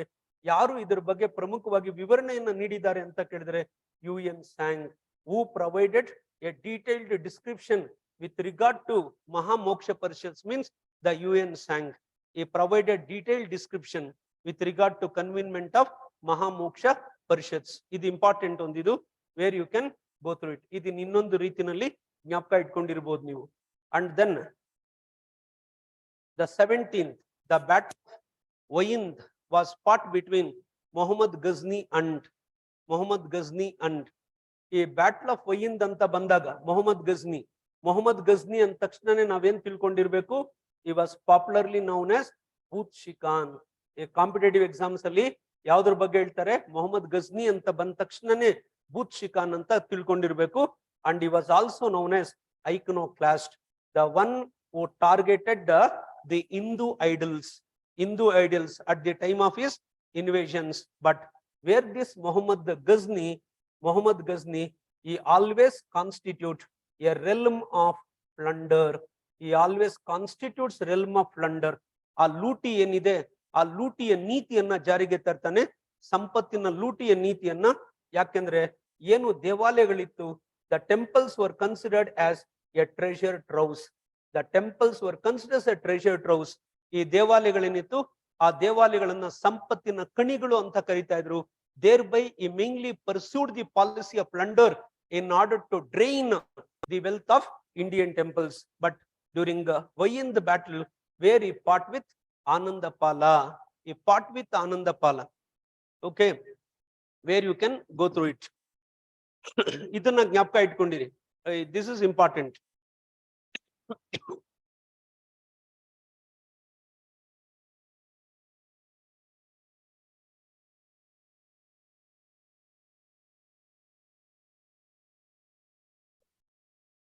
And then 18th question, the following Gupta kings has started the Gupta era. ನೋಡಿ ಇಲ್ಲಿ Gupta era ಅಂದ ತಕ್ಷಣನೇ where it was started in 320 AD. Not only 320 AD, the Gupta era means it's a genesis of imperial phase of Guptas. It's a genesis of imperial phase of Guptas. ಆ ಗುಪ್ತರ ಸಾಮ್ರಾಜ್ಯಶಾಹಿ ಆಳ್ವಿಕೆ ಏನಿದೆ, ಆ ಗುಪ್ತರ ಸಾಮ್ರಾಜ್ಯಶಾಹಿ ಆಳ್ವಿಕೆಯ ಆರಂಭಕ್ಕೆ ಕಾರಣ ಆಗುತ್ತೆ. ಅದನ್ನ ನಾವೇನಂತ ಕರಿತೀವಿ, ಗುಪ್ತ ಎರಾ ಅಂತ ಕರಿತೀವಿ. ಈ ಗುಪ್ತ ಶಕೆ ಪ್ರಾರಂಭ ಆಗೋದಕ್ಕೆ which was a facilitative factor where it set the precedence for the Gupta era means royal matrimonial alliance. ಆ ರಾಜಮನೆತನದ ವೈವಾಹಿಕ ಸಂಬಂಧ ಅಂತ ಕರಿತೀವಿ. ಆ ರಾಜಮನೆತನದ ವೈವಾಹಿಕ ಸಂಬಂಧದ ಮುಖಾಂತರ ವೇರ್ ದಿ ಚಂದ್ರಗುಪ್ತ ಒನ್ ಈ ಮ್ಯಾರಿಡ್ ಲಿಚ್ವಿ ಪ್ರಿನ್ಸ್, ಆ ಲಿಚ್ವಿ ರಾಣಿಯನ್ನ ವಿವಾಹವಾಗುವುದರ ಮುಖಾಂತರ ಪಾಟಲಿಪುತ್ರ ಏನಿದೆ ಆ ಪಾಟಲಿಪುತ್ರವನ್ನ ವರದಕ್ಷಿಣೆ ರೂಪದಲ್ಲಿ ಪಡ್ಕೊಳ್ತಾನೆ. ವೇರ್ ಈ mainly got Pataliputra as a dowry. Right, remember where this Patliputra, it brought power and prestige. Where it brought power and prestige, ಅದು ಅಧಿಕಾರ ಕೊಡುತ್ತೆ ಮತ್ತೆ ಘನತೆಯನ್ನ ಕೊಡುತ್ತೆ. ಹಾಗಾಗಿ ಏನು ಅಂತ ಕೇಳಿದ್ರೆ 320ನೇ ಕ್ರಿಸ್ತ ಶಕದಲ್ಲಿ 1ನೇ ಚಂದ್ರಗುಪ್ತನು ಆ ಸಾಮ್ರಾಜ್ಯಶಾಹಿ ಯುಗದ ಆರಂಭಕ್ಕೆ ಕಾರಣನಾಗ್ತಾನೆ. ನೋಡಿ ಇಲ್ಲಿ ಇನ್ನೊಂದು ಪಾಯಿಂಟ್, ಇಂಪಾರ್ಟೆಂಟ್ ಪಾಯಿಂಟ್ ಬರುತ್ತೆ. ಇದರ ಒಂದು ವಿವರಣೆಯನ್ನ ಎಲ್ಲಿ ನೀಡಲಾಗಿದೆ ಅಂತ ಕೇಳ್ತಾರೆ. ಇದರ ವಿವರಣೆಯನ್ನ ವಜ್ಜಿಕ ಬರ್ದಿರ್ತಕ್ಕಂಥ ಕೌಮುದಿ ಮಹೋತ್ಸವ, ಆ ವಜ್ಜಿಕ ಏನ್ ಬರ್ದಿದ್ದಾನೆ ಆ ಕೌಮುದಿ ಮಹೋತ್ಸವದಲ್ಲಿ ವಿಸ್ತೃತ ವಿವರಣೆಯನ್ನ ನೀಡಲಾಗಿದೆ. Where this Vajjika, please write remember Vajjika, he was a Sanskrit scholar, ಸಂಸ್ಕೃತ ವಿದ್ವಾಂಸ ಅಂತ ನಾವು ಕರಿತೀವಿ. ಆ ಕೌಮುದಿ ಮಹೋತ್ಸವ ಏನಿದೆ ಆ ಕೌಮುದಿ ಮಹೋತ್ಸವದಲ್ಲಿ ಅದರ ಬಗ್ಗೆ ವಿಸ್ತೃತ ವಿವರಣೆಯನ್ನ ನೀಡಲಾಗಿದೆ. ಶ್ರೀಗುಪ್ತ ಯಾರು? ಹಿ ವಾಸ್ ಎ ಪ್ಯೂಡೇಟ್ರಿ ಅಂದ್ರೆ ಸಾಮಂತ ಅಂತ ಕರಿತೀವಿ. ಯಾರ ಸಾಮಂತ? ಕಾನಿಷ್ಕರ ಅಥವಾ ಕುಶಾನ್ರ ಸಾಮಂತ ಅಂತ ಕರಿತೀವಿ. There by Chandragupta one he laid fundamental foundation for imperial rule of Gupta. Samudragupta he was popularly known as Indian Napoleon, ಭಾರತದ ನೆಪೋಲಿಯನ್ ಅಂತ ನಾವು ಕರಿತೀವಿ. 2ನೇ ಚಂದ್ರಗುಪ್ತ ಏನಿದಾನೆ, 2ನೇ Chandragupta he was considered a father of royal matrimonial alliances ಅಂತ ಕರಿತೀವಿ. He was also known as Vikramaditya. He was also known as Vikramaditya. ಏನೊಂದು ಇದೆಯೋ ಅದನ್ನ where you can go through it.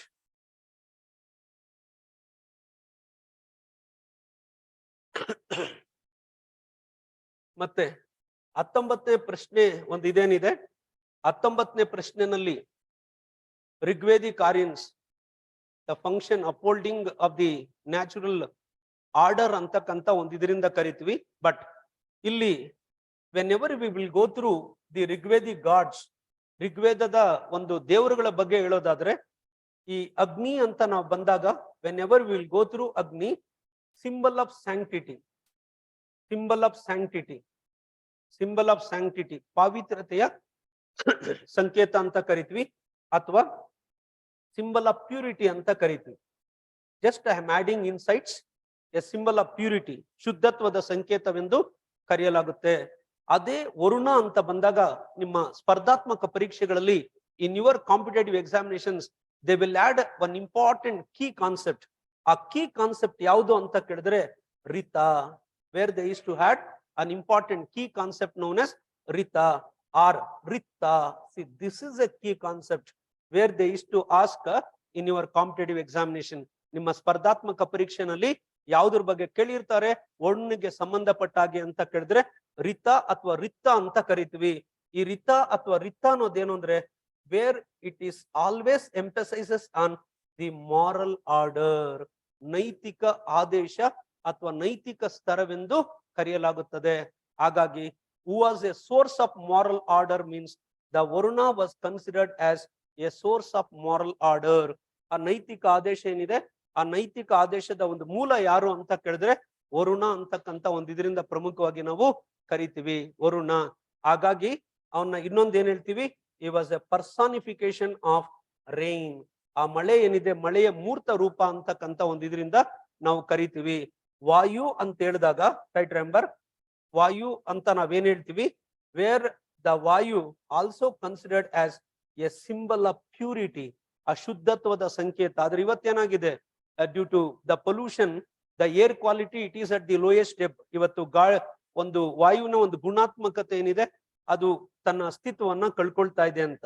ಅದೇ ರೀತಿ ನೀವು ಇಂದ್ರ ಅಂತ ಹೇಳಿದಾಗ, whenever you will go through Indra, so important, ಈ was a prime entity of Rigvedic period ಅಂತ ಕರಿತೀವಿ. ವೇರ್ ದಿಸ್ ಇಂದ್ರ, ಈ was considers a prime entity of Rigvedic period.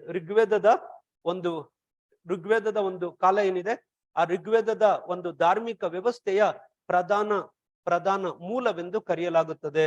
But the Indra, ಈ was considered as the personification of war. ಯುದ್ಧದ ಮೂರ್ತ ರೂಪ ಅಂತ ಕರಿತೀವಿ, ಅವಗುಣದ ಮೂರ್ತ ರೂಪ ಅಂತ ಕರಿತೀವಿ, ಜಲದ ಮೂರ್ತ ರೂಪ ಅಂತ ಕರಿತೀವಿ. He was a personification of war, weather and water. ಯುದ್ಧ, ಈ ಅವಗುಣ ಮತ್ತೆ ಜಲ ಏನಿದೆ, ಯಾವಾಗ ಜಲ ಅಂತ ಬರುತ್ತೋ ಹಾಗಾಗಿ ಇಂದ್ರನನ್ನ ಏನಂತ ಕರೀತಾರೆ ಅಂದ್ರೆ ಅಪ್ಸು ಜಿತ್ ಅಂತ ಕರೀತಾರೆ. ಯಾವ ಒಂದು ಋಗ್ವೇದದ ಒಂದು ಕಾಲದಲ್ಲಿ ಯಾವ ದೇವರನ್ನ ಅಪ್ಸು ಜಿತ್ ಅಂತ ಕರೀತಾ ಇದ್ರು ಅಂತ ಕೇಳಿದ್ರೆ ಇಂದ್ರನನ್ನ ಕರೀತಾರೆ. ಅಪ್ಸು ಅಂದ್ರೆ ಏನು ಅಂತ ಕೇಳಿದ್ರೆ ಜಲ, ವಾಟರ್. ಜಿತ್ ಅಂದ್ರೆ ಏನಂದ್ರೆ ಕಾನ್ಕೋರರ್ ಅಂತ ನಾವು ಕರಿತೀವಿ, ದಿಗ್ವಿಜಯಕಾರ ಅಂತ ಕರಿತೀವಿ. ಹಾಗಾಗಿ ಜಿತ್ ಅಂತ ಬಂದಾಗ ಇಂದ್ರನ ಇನ್ನೊಂದೇನ್ ಕರಿತೀವಿ, ಜಿತೇಂದ್ರ ಅಂತ ಕರಿತೀವಿ. ಇಂದ್ರನ ಪ್ರಮುಖವಾಗಿ ಇನ್ನೊಂದೇನ್ ಕರಿತೀವಿ, Jitendra. Where he was also known as Jitendra, not the actor Upendra. Where Jitendra, no. Okay, where Jitendra means he was a personification of war, weather as well as water. Thereby the answer is B. Whatever the extra inputs I added, try to go through it. It's very much important, or it is having related relevance in your competitive examinations. ಏನ್ ಹೇಳಿರ್ತೀನೋ ಅದನ್ನ correct ಆಗಿ ನೋಡ್ಕೊಂಡ್ರೆ ಸಾಕು, ಸಾಕಷ್ಟು ನಿಮ್ಗೆ content ಸಿಗುತ್ತೆ. Which one of the following sultan of Delhi ruled for a long time ಅಂತಕ್ಕಂತ ಒಂದಿದು.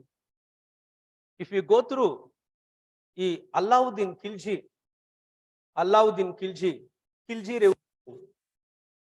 revolution, he was responsible for Khilji revolution anta kariತೀವಿ. Whereas where this Alauddin Khilji, he was a father of radical reforms, ಅಮೂಲಾಗ್ರ ಸುಧಾರಣೆಗಳ ಪಿತಾಮಹ ಅಂತ ಕರೀತಾರೆ. ಅದು market reforms ಆಗಿರ್ಬೋದು, innovative reforms. ಹಾಗಾಗಿ radical reformer ಅಂತ ಕರೀತಾರೆ. Where this Muhammad bin Tughlaq, the most intellectual ruler among Delhi Sultanates, ಈ ದೆಹಲಿ ಸುಲ್ತಾನರಲ್ಲಿ ಅತ್ಯಂತ ಪ್ರತಿಭಾನ್ವಿತ ದೊರೆ ಯಾರು ಅಂತ ಕೇಳಿದ್ರೆ ಈ ಮೊಹಮ್ಮದ್ ಬಿನ್ ತುಗ್ಲಕ್ ಅಂತ ಕರಿತೀವಿ. ಬಟ್ ಆದ್ರೆ ನಿಮ್ಮ ಎಕ್ಸಾಮ್ಸ್ ಒಂದಿದ್ರಲ್ಲಿ he was also known as mixture of opposites, ವೈರುಧ್ಯಗಳ ಮಿಶ್ರಣ ದೊರೆ ಅಂತ ನಾವು ಪ್ರಮುಖವಾಗಿ ಕರಿತೀವಿ. ಆದ್ರೆ ಫಿರೋಜ್ ಶಾ ತುಗ್ಲಕ್ನ ನೀವು ತಗೊಂಡ್ರೆ, ದೋ ಈ ruled for a long reign, but the Delhi ಸುಲ್ತಾನೇಟ್ rule, it was also declined during Firoz Shah Tughlaq rule.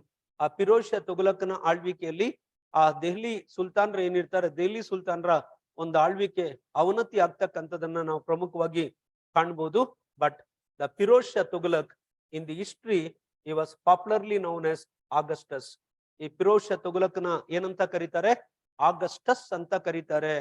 Because of his outstanding contributions in the ಅರೀನಾ of agriculture. ಆ ಕೃಷಿ ಕ್ಷೇತ್ರದಲ್ಲಿ ಕೊಟ್ಟಿರ್ತಕ್ಕಂಥ ಅಮೂಲಾಗ್ರ ಕೊಡುಗೆಗಳೇನಿದಾವೆ, ಆ ಅಮೂಲಾಗ್ರ ಕೊಡುಗೆಗಳನ್ನ ಆಧರಿಸಿ ಏನಂತ ಕರೀತಾರೆ, ಅವ್ರನ್ನ ಆಗಸ್ಟಸ್ ಅಂತ ನಾವು ಕರಿತೀವಿ, ದ ಫಿರೋಜ್ ಶಾ ತುಗ್ಲಕ್. ಅಂಡ್ ಸಿಕಂದರ್ ಲೂದಿ ಅಂತ ಬಂದಾಗ, ಆ ಸಿಕಂದರ್ ಲೂದಿನ ಏನಂತ ಕರಿತಾ ಇದ್ರು ಅಂತ ಕೇಳಿದ್ರೆ, he was known as Gulrukh. ಏನಂತ ಕರಿತಾ ಇದ್ರು ಸಿಕಂದರ್ ಲೂದಿನ? ಗುಲ್ರುಕ್ ಅಂತ ಕರೀತಾರೆ. Gulrukh.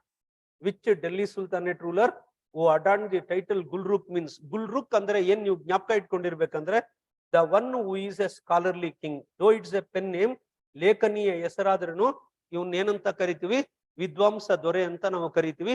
Try to go through it. ವಿದ್ವಾಂಸ ದೊರೆ ಅಂತ ನಾವು ಕರಿತೀವಿ. ಮತ್ತೆ ಈ ಫಿರೋಜ್ ಶಾ ತುಘಲಕನ ಆಳ್ವಿಕೆ ಇನ್ನೊಂದು ಅಂಶ ಏನು ಅಂತ ಕೇಳಿದ್ರೆ, ಈ ಶರಿಯತ್ ಕಾನೂನ್ ಏನಿದೆ, ಶರಿಯತ್ ಕಾನೂನನ್ನ ಯಥಾವತ್ತಾಗಿ ಜಾರಿಗೆ ತಂದಂತ ದೊರೆ. He was the only ruler of Delhi Sultanate who introduced the Shariat in toto. In toto ಅಂದ್ರೆ ಮೀನಿಂಗ್ ಏನು ಅಂತ ಕೇಳಿದ್ರೆ, ಯಥಾವತ್ತಾಗಿ ಶರಿಯತ್ನ ಕಾನೂನುಗಳನ್ನ ಜಾರಿಗೆ ತಂದಂತ ಒಬ್ಬ ದೊರೆ. ಹಾಗಾಗಿ ಅವನ್ನೇನಂತ ಕರಿತೀವಿ, ದ ರಿಲಿಜಿಯಸ್ ಫಂಡಮೆಂಟಲಿಸ್ಟ್ ಅಂತಕ್ಕಂತ ಒಂದಿದ್ರಿಂದ ಕರಿತೀವಿ. And moreover, he was a great builder also. ಪ್ರಸಿದ್ಧ ಬಿಲ್ಡರ್ ಅಂತ ನಾವು ಕರಿತೀವಿ. Try to go through it. ಅದೇನಿದೆಯೋ ಆ ಒಂದಿದನ್ನ ಆ ರೀತಿ ನೋಡ್ಕೊಂಡ್ರೆ ಸಾಕು.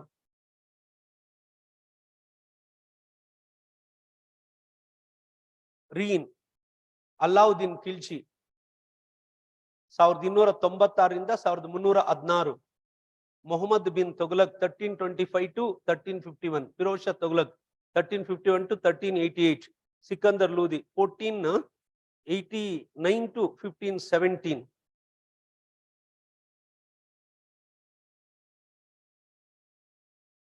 Battle of Takolam. If you go through the Battle of Takolam, ಈ ಟಕೋಲಂ ಅಂತಕ್ಕಂತ ಒಂದಿದೇನಿದೆ, ಯಾವತ್ತು ತಿಳ್ಕೊಳ್ಳಿ, the battle it was Ghat between the Cholas and Rashtrakutas ಅಷ್ಟೇ. ಟಕೋಲಂ ಅಂತ ಬಂದ ತಕ್ಷಣನೇ ಹೇಳ್ಬೋದು 949 AD, 949ನೇ ಕ್ರಿಸ್ತ ಶಕದಲ್ಲಿ ಈ ಚೋಳರು ಹಾಗೂ ರಾಷ್ಟ್ರಕೂಟರ ನಡುವೆ ನಡೆದಂತ ಒಂದು ಕದನವನ್ನ ನಾವು ಬ್ಯಾಟಲ್ ಆಫ್ ಟಕೋಲಂ ಅಂತ ಕರಿತೀವಿ. ಆ ಚೋಳರ ದೊರೆಯಾದ 3ನೇ Krishna very established victory pillar at Rameswaram. ಏನ್ ತಿಳ್ಕೋಬೇಕು, ವಿಕ್ಟ್ರಿ ಪಿಲ್ಲರ್ ಅಟ್ ರಾಮೇಶ್ವರಂ. ಆ ಒಂದನೇ ಪರಾಂತಕ ಏನಿರ್ತಾನೆ ಚೋಳರ ದೊರೆ, ಆ ಒಂದನೇ ಪರಾಂತಕನ ವಿರುದ್ಧ ಜಯಗಳಿಸುವುದರ ಮುಖಾಂತರ ರಾಮೇಶ್ವರಂ ಪ್ರದೇಶದಲ್ಲಿ ವಿಜಯೋತ್ಸವದ ಸ್ತಂಭವನ್ನ ಆತ ಅಸ್ತಿತ್ವಕ್ಕೆ ತರ್ತಾನೆ. Very established victory pillar at Rameshwaram. Right, remember, very defeated Parantaka one. ಈ ಒಂದನೇ ಪರಾಂತಕ ಅಂದ ತಕ್ಷಣನೇ ಒಂದು ಇಂಪಾರ್ಟೆಂಟ್ ಪಾಯಿಂಟ್ ಗೊತ್ತಾಗ್ಬೇಕು ನಿಮ್ಗೆ ಎಕ್ಸಾಮ್ ಪಾಯಿಂಟ್ ಆಫ್ ವ್ಯೂ ಇಂದ. ಈ issued an important inscription known as ಉತ್ತರ ಮೇರೂರ್ ಇನ್ಸ್ಕ್ರಿಪ್ಷನ್ ಅಂತ ಕರಿತೀವಿ. ಒಂದನೇ ಪರಾಂತಕ ಅಂತ ಬಂದ ತಕ್ಷಣನೇ ಯಾವ್ದ್ರ ಬಗ್ಗೆ ತಿಳಿದಿರ್ಬೇಕು ನಿಮ್ಗೆ, ಉತ್ತರ ಮೇರೂರ್ ಶಿಲಾಶಾಸನ. Where it mainly emphasises on the local self government. ಆ ಸ್ಥಳೀಯ ಸರ್ಕಾರ ವ್ಯವಸ್ಥೆ ಏನಿದೆ, ಆ ಸ್ಥಳೀಯ ಸರ್ಕಾರ ವ್ಯವಸ್ಥೆಯನ್ನ ಮೊಟ್ಟ ಮೊದಲು ಜಾರಿಗೆ ತಂದಂತ ದೊರೆಗಳು ಚೋಳರು ಅಂತ ಕರಿತೀವಿ. ಎಲ್ಲಿ ಉಲ್ಲೇಖ ಇದೆ, ಅದು ಉತ್ತರ ಮೇರೂರ್ ಶಿಲಾಶಾಸನದಲ್ಲಿ ಉಲ್ಲೇಖ ಇದೆ. ಇದರ ಮೂಲ ಯಾರು, ಒಂದನೇ ಪರಾಂತಕ ಅಂತ ನಾವು ಕರಿತೀವಿ. ಅದಕ್ಕೆ ಇನ್ನೊಂದು ಹ್ಯಾಡ್ ಮಾಡ್ತೀನಿ, ಉರ್ ಅಂತ. ಯಾವತ್ತು ಜ್ಞಾಪಕ ಇಟ್ಕೊಂಡಿರಿ, ಉರ್ ಅನ್ನೋದು ಆ ಚೋಳರು ಅಸ್ತಿತ್ವಕ್ಕೆ ತಂದಂತ ಒಂದು ಮಂಡಳಿ. ಬಟ್ ಆದ್ರೆ ಎಕ್ಸಾಮ್ಗೆ ಏನ್ ಕೇಳಿರ್ತಾರೆ ಅಂದ್ರೆ, it is A autonomous unit of Chola administration. Autonomous unit of Chola administration. Chola ಆಡಳಿತಾತ್ಮಕ ವ್ಯವಸ್ಥೆಯ ಸ್ವಾಯತ್ತತಾ ಘಟಕವೆಂದು ಕರೆಯಲಾಗುತ್ತದೆ. ಚೋಳರ ಆಡಳಿತ ವ್ಯವಸ್ಥೆ ಏನಿದೆ, ಆ ಚೋಳರ ಆಡಳಿತ ವ್ಯವಸ್ಥೆಯ ಸ್ವಾಯತ್ತತಾ ಘಟಕವೆಂದು ಕರೆಯಲಾಗುತ್ತೆ. ಅದನ್ನ ಊರ್. ಇವತ್ತು ನಮ್ಮಲ್ಲಿ ಪಂಚಾಯತ್ ರಾಜ್ ಸಿಸ್ಟಮ್ ಅಲ್ಲಿ which is a grass root level administrative unit, village only. ಇಲ್ಲಿ ಊರ್ ಅಂದ್ರೆ ವಿಲೇಜ್ ಏನೆ. ಹಾಗಾಗಿ ಇಲ್ಲಿ ನೀವೇನ್ ನೋಡ್ಕೊಳ್ಬೇಕು ಅಂತ ಕೇಳಿದ್ರೆ, the Cholas and then Rashtrakutas. Okay, Cholas and Rashtrakutas.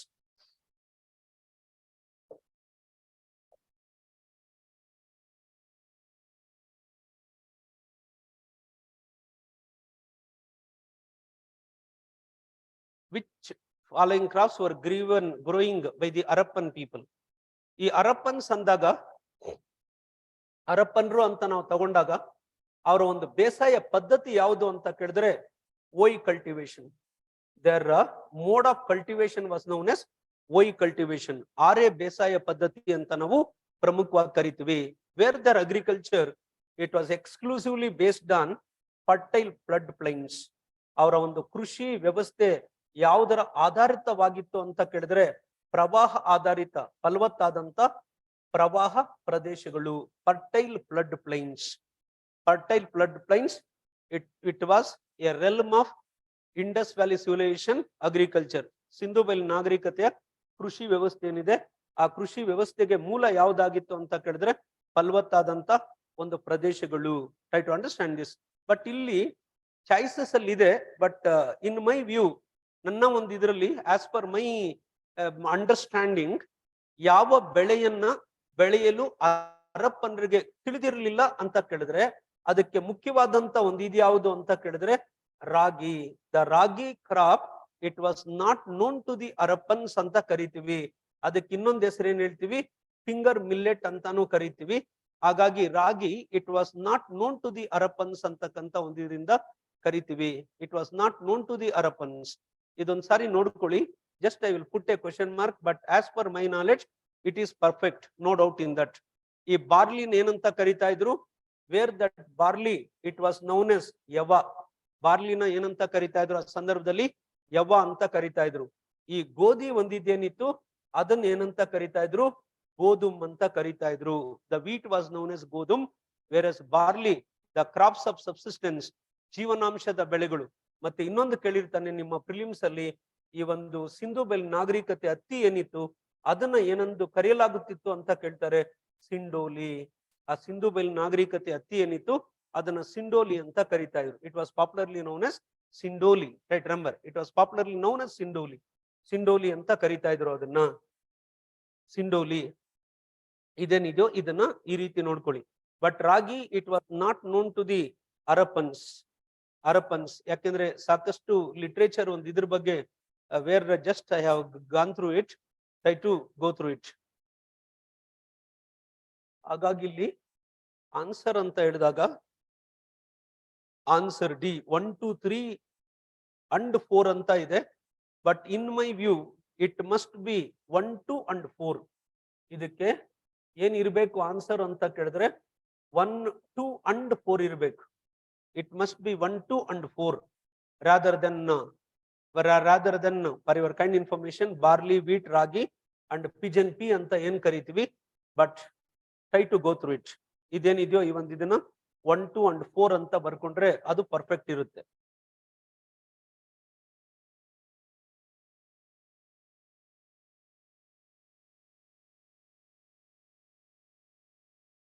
Which one of the following statement correct? Kutubuddin Aibak.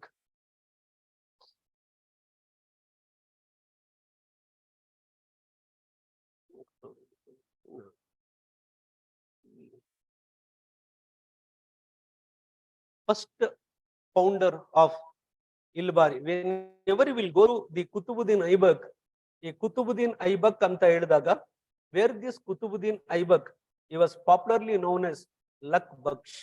ನಿಮ್ಮ ಎಕ್ಸಾಮ್ ಅಲ್ಲಿ ಆ ಕುತುಬುದ್ದೀನ್ ಐಬಕ್ ಅಂದ ತಕ್ಷಣನೇ ಪ್ರಮುಖವಾಗಿ ನಿಮ್ಗೆ ಗೊತ್ತಾಗ್ಬೇಕಾಗಿರ್ತಕ್ಕಂಥದ್ದು ಲಕ್ ಬಕ್ಷ್ ಅಂತಕ್ಕಂಥ ಒಂದು ಇದರಿಂದ ಕರಿತೀವಿ.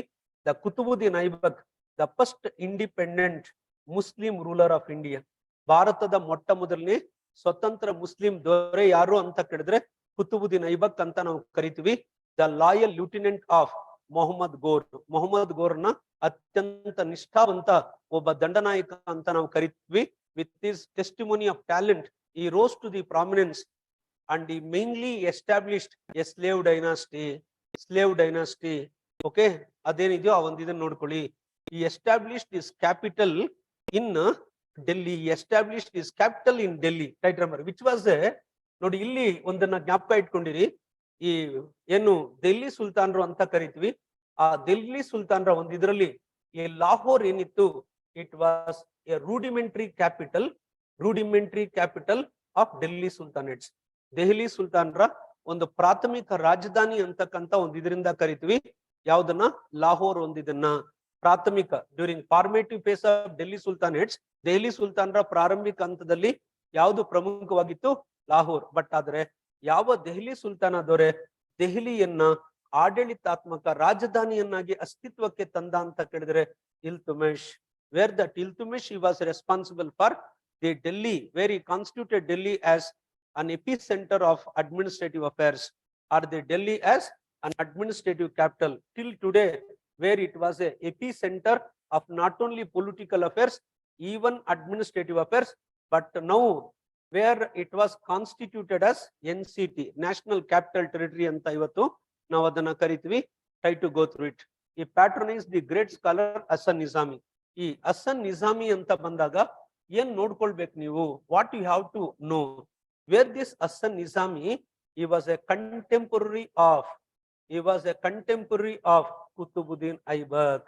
ಹಸನ್ ನಿಜಾಮಿ ಏನ್ ಕೇಳಿರ್ತಾರೆ ಸ್ಟೇಟ್ಮೆಂಟ್ ಅಲ್ಲಿ, they used to formulate statement type of questions. In that statement type of questions, where he was considered as a contemporary of Kutubuddin Aibak. And Hassan Nizami, he wrote an important text known as Tajul Masiri. ಆತ ಬರೆದಂತ ಒಂದು ಪ್ರಮುಖ ಸಾಹಿತ್ಯದ ಮೂಲ ಯಾವುದು ಅಂತ ಕೇಳಿದ್ರೆ ತಾಜುಲ್ ಮಾಸಿರಿ ಅಂತ ನಾವು ಪ್ರಮುಖವಾಗಿ ಕರಿತೀವಿ. ಹಸನ್ ನಿಜಾಮಿ ಇದು ಯಾವ್ದ್ರ ಬಗ್ಗೆ ತಿಳಿಸ್ಕೊಡುತ್ತೆ ಅಂತ ಕೇಳಿದ್ರೆ art and architecture of slave dynasty. ಗುಲಾಮಿ ಸಂತತಿ ಏನಿದೆ, ಗುಲಾಮಿ ಸಂತತಿಯ ಕಲೆ ಮತ್ತು ವಾಸ್ತುಶಿಲ್ಪದ ಬಗ್ಗೆ ಇದು ತಿಳಿಸಿಕೊಡುತ್ತೆ. It mainly deals with art and architecture of slave dynasty. But try to remember, Hasan Nizami was a contemporary of slave dynasty ಅಂತ ನಾವು ಪ್ರಮುಖವಾಗಿ ಕರಿತೀವಿ. ಸ್ಲೇವ್ ಡೈನಾಸ್ಟಿ ಯಾಕೆಂದ್ರೆ ಆನ್ಸರ್ ಸಿ ಇದೆ, where you can go through it. Right, remember, you can go through it with reference to ಚಾರ್ವಕ school. Charvaka, ಈ ಚಾರ್ವಕ ಅಂತ ಬಂದ ತಕ್ಷಣನೇ when you go through the concept Charvaka, ಇದನ್ನ ಏನಂತ ಕರೀತಾರೆ ಅಂತ ಕೇಳ್ತಾರೆ, ಲೋಕಯಾತ. This is important. ನಿಮ್ಮ ಕಾಂಪಿಟೇಟಿವ್ ಎಕ್ಸಾಮ್ಸ್ ಅಲ್ಲಿ ಏನಂತ ಕೊಟ್ಟಿರ್ತಾರೆ, ಲೋಕಯಾತ ಅಂತ ಕೊಟ್ಟಿರ್ತಾರೆ. ಲೋಕಯಾತ, ಆ ಲೋಕಯಾತ ಅಂತ ಬಂದ್ರೆ it is always considered as A materialistic philosophy. Materialistic philosophy, ಲೌಕಿಕ ತಾತ್ವಿಕತೆ ಎಂದು ಕರೆಯಲಾಗುತ್ತದೆ. ಲೌಕಿಕ ತಾತ್ವಿಕತೆ, ಮೆಟೀರಿಯಲಿಸ್ಟಿಕ್ ಫಿಲಾಸಫಿ ಅಂತ ಕರೀತಾರೆ, ಲೋಕಯಾತ ಅಂತ ಕರೀತಾರೆ. ಇನ್ನೂ ಸರಿಯಾಗಿ ಸಮರ್ಪಕವಾಗಿ ಹೇಳ್ಬೇಕಾದ್ರೆ ಎಡೋನಿಸ್ಟಿಕ್ ಫಿಲಾಸಫಿ, ಎಡೋನಿಸ್ಟಿಕ್ ಫಿಲಾಸಫಿ ಅಂತ ಕರಿತೀವಿ. ಎಡೋನಿಸ್ಟಿಕ್ ಅಂದ್ರೆ ಆ ಲೌಕಿಕ ಅಂಶಗಳಿಗೆ ಹೆಚ್ಚಿನ ಒತ್ತನ್ನು ನೀಡ್ತಕ್ಕಂಥದ್ದು. Where man must give importance to the sensual pleasures, what will call the hedonistic philosophy. ಹಾಗಾಗಿ ಇದನ್ನ ಏನಂತ ಕರೀತಾರೆ, ಮೆಟೀರಿಯಲಿಸ್ಟಿಕ್ ಫಿಲಾಸಫಿ ಅಂತ ಕರೀತಾರೆ, ಲೋಕಯಾತ ಅಂತ ಕರೀತಾರೆ. ಮತ್ತೆ ಚಾರ್ವಕ ಅಂತ ಬಂದಾಗ ಇನ್ನೊಂದು ಯಾವುದು ಅಂತ ಕೇಳಿದ್ರೆ ಉಚ್ಛೇದವಾದ. ವೇರ್ ಈ ತರ ನೋಡ್ಕೋಬೇಕು ನೀವು ಕಾಂಪಿಟೇಟಿವ್ ಎಕ್ಸಾಮ್ಗೆ. ಇಲ್ಲಿ ಇರೋದು crux. This is where the real crux lies in your preparation. Charvaka ಅಂದ ತಕ್ಷಣ ಇದೆಲ್ಲ ಬಂದು it must dance according to your tunes in your memory. ಉಚ್ಛೇದವಾದ. Then who was a propounder, who was a propagator, who was a great proponent of Charvaka school, ಉಚ್ಛೇದವಾದ ಅಜಿತ ಕೇಶಕಾಮ್ಲಿನ್. ಅಜಿತ ಕೇಶಕಾಮ್ಲಿನ್ ಯಾರನ್ನ ಹೇಳ್ತೀವಿ, ಅಜಿತ ಕೇಶಕಾಮ್ಲಿನ್ ಅಂತ ಕರಿತೀವಿ. Ajit ಕೇಶಕಾಮ್ಲಿನ್, he was, right, remember, he was a founder or he was a proponent ಅಂತಕ್ಕಂತ ಒಂದು ಇದರಿಂದ ನಾವು ಕರಿತೀವಿ. Do not consider there as one of the 5 essential elements. ಇದೇನಿದೆಯೋ ಈ ಒಂದು ಇದನ್ನ ಈ ರೀತಿ ನಾವು ಪ್ರಮುಖವಾಗಿ ನೋಡ್ಕೊಳ್ಬೇಕು. This is important. Try to go through explanation apart from this. Just whatever the extra content where I incorporated, that is important. The last king of the imperial Cholas, the imperial Cholas.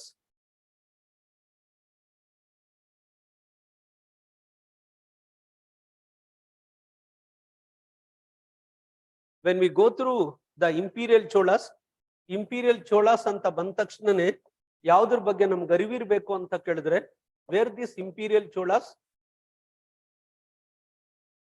they mainly responsible for the substantial contribution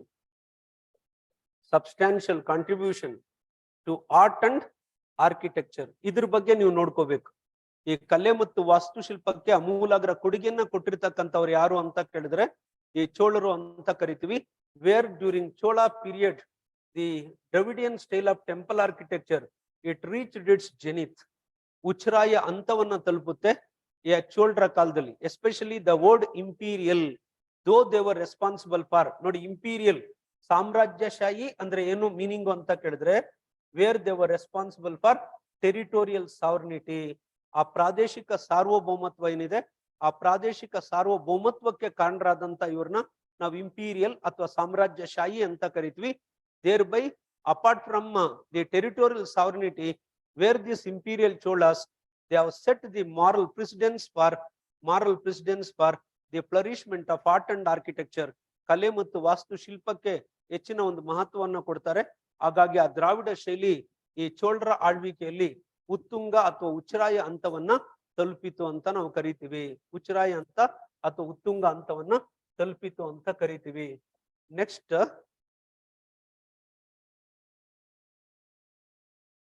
with reference to Indian cultural history, ಭಾರತದ ಸಾಂಸ್ಕೃತಿಕ ಇತಿಹಾಸ, ಭಾರತ ಸಾಂಸ್ಕೃತಿಕ ಇತಿಹಾಸ. ನೋಡಿ ಇಲ್ಲಿ ಎರಡು ಪದ ಇದೆ, ಆ ಎರಡು ಪದನ ನೋಡ್ಕೊಂಡ್ರೆ ಸಾಕು. There are two important words here. ಎರಡು ಪದ ಇದೆ, ಒಂದು ಟ್ರಾಬಿಯೇಟ್ ಅಂತ ಇದೆ, ಇನ್ನೊಂದು ಆರ್ಕಿಯೇಟ್ ಅಂತ ಇದೆ. Where this trabeate and arcuate, right, remember, where this are considered as the architectural elements of Delhi sultanates. ಈ ದೆಹಲಿ ಸುಲ್ತಾನರೇನಿದ್ದಾರೆ, ಆ ದೆಹಲಿ ಸುಲ್ತಾನರ ವಾಸ್ತುಶಿಲ್ಪದ ಪರಿಕರಗಳೆಂದು ಕರೆಯಲಾಗುತ್ತದೆ. ವಾಸ್ತುಶಿಲ್ಪದ ಪರಿಕರಗಳು, ವಾಸ್ತುಶಿಲ್ಪ, architecture, right, to understand this. ಮತ್ತೆ ಇದಕ್ಕೆ ಇನ್ನೊಂದು ಆಡ್ ಮಾಡ್ತೀನಿ ನಾನು, ಬ್ಯಾಟರ್. ಬ್ಯಾಟರ್ ಅಂದ್ರೆ ಇಡ್ಲಿ ಮತ್ತೆ ದೋಸೆ ಸಂಬಳ ಅಲ್ಲ, ಅದು the batter. Where this batter style, it was introduced by Tughlaq dynasty. ಆ ತುಘಲಕ್ ಸಾಮ್ರಾಜ್ಯ ಏನಿದೆ, where for the first time they introduced an important style known as a batter style. ಅದನ್ನ ಬ್ಯಾಟರ್ ಶೈಲಿ ಅಂತ ನಾವು ಪ್ರಮುಖವಾಗಿ ಕರಿತೀವಿ. ಇದರ ಮೂಲ ಉದ್ದೇಶ ಏನಾಗಿತ್ತು ಅಂತ ಕೇಳಿದ್ರೆ, in order to provide safety, in order to provide security to the monuments, ಆ ಸ್ಮಾರಕಗಳಿಗೆ ರಕ್ಷಣೆಯನ್ನ ಒದಗಿಸ್ತಕ್ಕಂತ ಒಂದು ನಿಟ್ಟಿನಲ್ಲಿ ಈ ಬ್ಯಾಟರ್ ಶೈಲಿಯನ್ನ ಜಾರಿಗೆ ತರ್ತಾರೆ. Where they built sloping walls to the monuments. ಆ ಸ್ಮಾರಕಗಳಿಗೆ ಆ ಬಾಗಿರುವ ಒಂದು ಗೋಡೆಗಳ ಒಂದು ಇದನ್ನ ನಿರ್ಮಾಣ ಮಾಡ್ತಕ್ಕಂಥದ್ದೇನಿದೆ, ಆ ನಿರ್ಮಾಣ ಮಾಡ್ತಕ್ಕಂಥ ಒಂದು ಇದನ್ನ ಏನಂತ ಕರಿತೀವಿ, ಬ್ಯಾಟರ್ ಅಂತಕ್ಕಂಥ ಒಂದು ಇದರಿಂದ ನಾವು ಪ್ರಮುಖವಾಗಿ ಕರಿತೀವಿ. Right, remember, the architectural components are the architectural elements of Delhi Sultanate rule. ಹಾಗಾಗಿ ಈ ಒಂದು ವಾಸ್ತುಶಿಲ್ಪ ಶೈಲಿ ಅಂತ ನಾವೇನ್ ಕರಿತೀವಿ, ವಾಸ್ತುಶಿಲ್ಪ ಶೈಲಿ. a string of musical instruments ಅಲ್ಲ. ದೆಹಲಿ ಸುಲ್ತಾನರ ಒಂದು ಇದನ್ನ ಇನ್ಸ್ಟ್ರೂಮೆಂಟ್ಸ್ ನ ತಗೊಂಡ್ರೆ, ಅಮೀರ್ ಖುಸ್ರು ಇನ್ವೆಂಟೆಡ್ ತಬಲಾ, ಮತ್ತೆ ಇನ್ನೊಂದು ಯಾವ್ದು ಹೇಳ್ತೀವಿ, ಸಿತಾರ್ ಅಂತ ಕರಿತೀವಿ. ಇನ್ನೊಂದು ಯಾವ್ದು ಬಂತು, ರಬಾಬ್ ಅಂತ ನಾವು ಕರಿತೀವಿ. ಓಕೆ, ರೈಟ್, ರಿಮೆಂಬರ್, ಅಂದ್ರೆ ಡಿಫರೆಂಟ್ ಫಾರ್ಮ್ ಆಫ್ ರಾಗ ಇನ್ ಹಿಂದೂಸ್ತಾನಿ ಮ್ಯೂಸಿಕ್. ಖಂಡಿತ ಅಂತೂ ಅಲ್ಲ. The dance theatre in Uttar Pradesh, no way. Okay, try to go through it. Consider the following statements. Shamsuddin Iltutmish was the first Delhi Sultan to initiate hereditary success of Delhi Sultanates. Ghiyazuddin Balban, the first Delhi to receive the Mansoor. Illi ನಾನು ಒಂದನ್ನ ನಿಮಗೆ I want to clarify it. I want to impart conceptual clarity. Whenever we will go through the concept Mansoor, where this Mansoor always considered as a source of recognition of rule. ಆಳ್ವಿಕೆಯನ್ನ ಅಧಿಕೃತಗೊಳಿಸುವ ಪ್ರಕ್ರಿಯೆಯನ್ನ ನಾವೇನಂತ ಕರಿತೀವಿ, ಮನ್ಸೂರ್ ಅಂತ ಕರಿತೀವಿ. Mansoor, it is a source of recognition, official recognition of rule, but it was first received by Iltutmish. ಇದನ್ನ ಮೊಟ್ಟ ಮೊದಲು ಪಡ್ಕೊಂಡಂತವನು ಯಾರು ಅಂತ ಕೇಳಿದ್ರೆ ಇಲ್ತುಮಿಶ್ ಅಂತ ಕರಿತೀವಿ. ಹಾಗಾದ್ರೆ ಯಾವಾಗ ಇಲ್ತುಮಿಶ್ ಪಡ್ಕೊಳ್ತಾನೋ ಅಲ್ಲಿ ಫಸ್ಟ್ ಅನ್ನೋ ಕಾನ್ಸೆಪ್ಟ್ ಇಲ್ಲ. Definitely that statement must be wrong. For your kind information, that statement must be wrong. ಈ ತರ ನೋಡ್ಕೊಳ್ಳಿ. ಆ ಮನ್ಸೂರ್ ಏನಿದೆ, the Mansoor, it was first obtained by the Iltutmish. ನೋಡಿ, ಇಲ್ತುಮಿಶ್ ಅಂತ ಹೇಳಿದ ತಕ್ಷಣನೇ ಆ ಇಲ್ತುಮಿಶ್ ನ ನಾವೇನಂತ ಕರಿತೀವಿ ಅಂದ್ರೆ, he was a real founder of Muslim rule in India. ಭಾರತದಲ್ಲಿ ಆ ಮುಸ್ಲಿಂನ ಆಳ್ವಿಕೆ ಏನಿದೆ, ಆ ಮುಸ್ಲಿಂನ ಆಳ್ವಿಕೆಯ ನೈಜ ಸಂಸ್ಥಾಪಕ ಯಾರು ಅಂತ ಕೇಳಿದ್ರೆ, ಆ ಮುಸ್ಲಿಂನ ಆಳ್ವಿಕೆಯ ನೈಜ ಸಂಸ್ಥಾಪಕ ಯಾರನ್ನ ಕರಿತೀವಿ ನಾವು, ಇಲ್ತುಮಿಶ್ ನ ಕರಿತೀವಿ. Though Qutbuddin Aibak, he was the first independent ruler of the Muslim dynasty, but the consolidation and the conquest and consolidation first achieved under the purview of Iltutmish. ಯಾರ ಒಂದು ವ್ಯಾಪ್ತಿಯಲ್ಲಿ ಆ ಒಂದು ಸಾಮ್ರಾಜ್ಯವನ್ನ ಕ್ರೋಢೀಕರಣಗೊಳಿಸಲಾಯಿತು ಅಂತ ಕೇಳಿದ್ರೆ, ಇಲ್ತುಮಿಶ್ ನ ವ್ಯಾಪ್ತಿಯಲ್ಲಿ ಅದರ ಸಾಮ್ರಾಜ್ಯವನ್ನ ಕ್ರೋಢೀಕರಣಗೊಳಿಸಲಾಯಿತು ಅಂತ ಕರಿತೀವಿ. ಕ್ರೋಢೀಕರಣಗೊಳಿಸಲಾಯಿತು.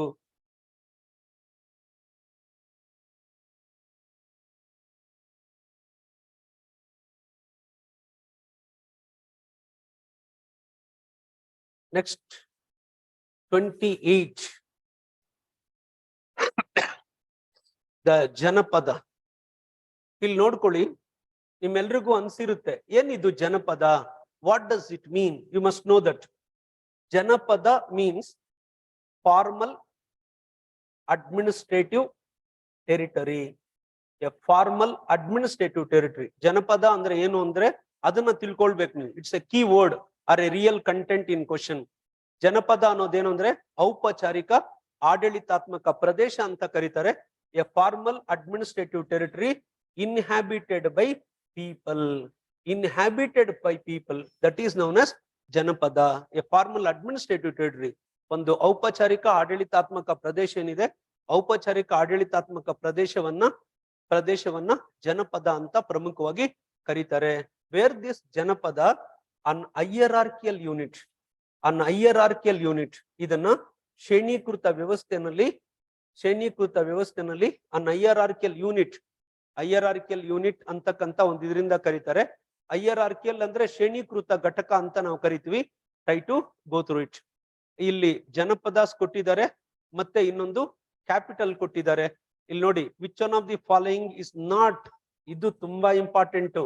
ಯಾಕೆಂದ್ರೆ lack of presence of mind, ಯಾವಾಗ ನಮ್ಮ ಒಂದು ಏನು ಆ ಪ್ರೆಸೆನ್ಸ್ ಆಫ್ ಮೈಂಡ್ ಇರುತ್ತೆ ಅದು ಸರಿ ಇಲ್ಲದೆ ಇರ್ತಕ್ಕಂಥ ಸಂದರ್ಭದಲ್ಲಿ ನಾವೇನ್ ಅನ್ಕೊಂಡ್ಬಿಡ್ತೀವಿ ಅಂದ್ರೆ which one of the following is correctly matched ಅಂತ ಕರ್ಕೊಂಡ್ಬಿಡ್ತೀವಿ. ಅದಾದ್ಮೇಲೆ ಈ NOT ಹೋಗಿ ನಾಟ್ ಬಂದ್ಬಿಡುತ್ತೆ. ಬಿ ಕೇರ್ಫುಲ್ ಆಲ್ವೇಸ್, ಯಾಕೆಂದ್ರೆ ಅದು ಆಗುತ್ತೆ, ಅದು it's a error. Try to have 100% presence of mind while while solving this mode of questions or this type of questions. A Kosala, Shavasti, Videhas, Vaishali and Sukura. Okay, where you can go through the answer, the which one of the following is not correctly matched antakantadu. So illi whenever you will go through this the Janapada or the regions, there are 4 super powers. ಯಾವತ್ತು ತಿಳ್ಕೊಳ್ಳಿ, 4 super powers ಅಂತ ಕರೀತಾ ಇದ್ರು. ಒಂದು ಕೋಸಲ, ಇನ್ನೊಂದು ವಜ್ಜಿ, ಇನ್ನೊಂದು Avanti and Magadha. These were considered as a 4 super powers ಅಂತ ಕರಿತೀವಿ. The Kosala, Vajji, Avanti and Magadha, these were considered as 4 super powers ಅಂತ ನಾವು ಕರಿತೀವಿ. 4 ಸೂಪರ್ ಪವರ್ಸ್. ಓಕೆ, ಇದೇನಿದೆಯೋ ಈ ಒಂದು ಇದನ್ನ ನೋಡ್ಕೊಳ್ಳಿ. This is important.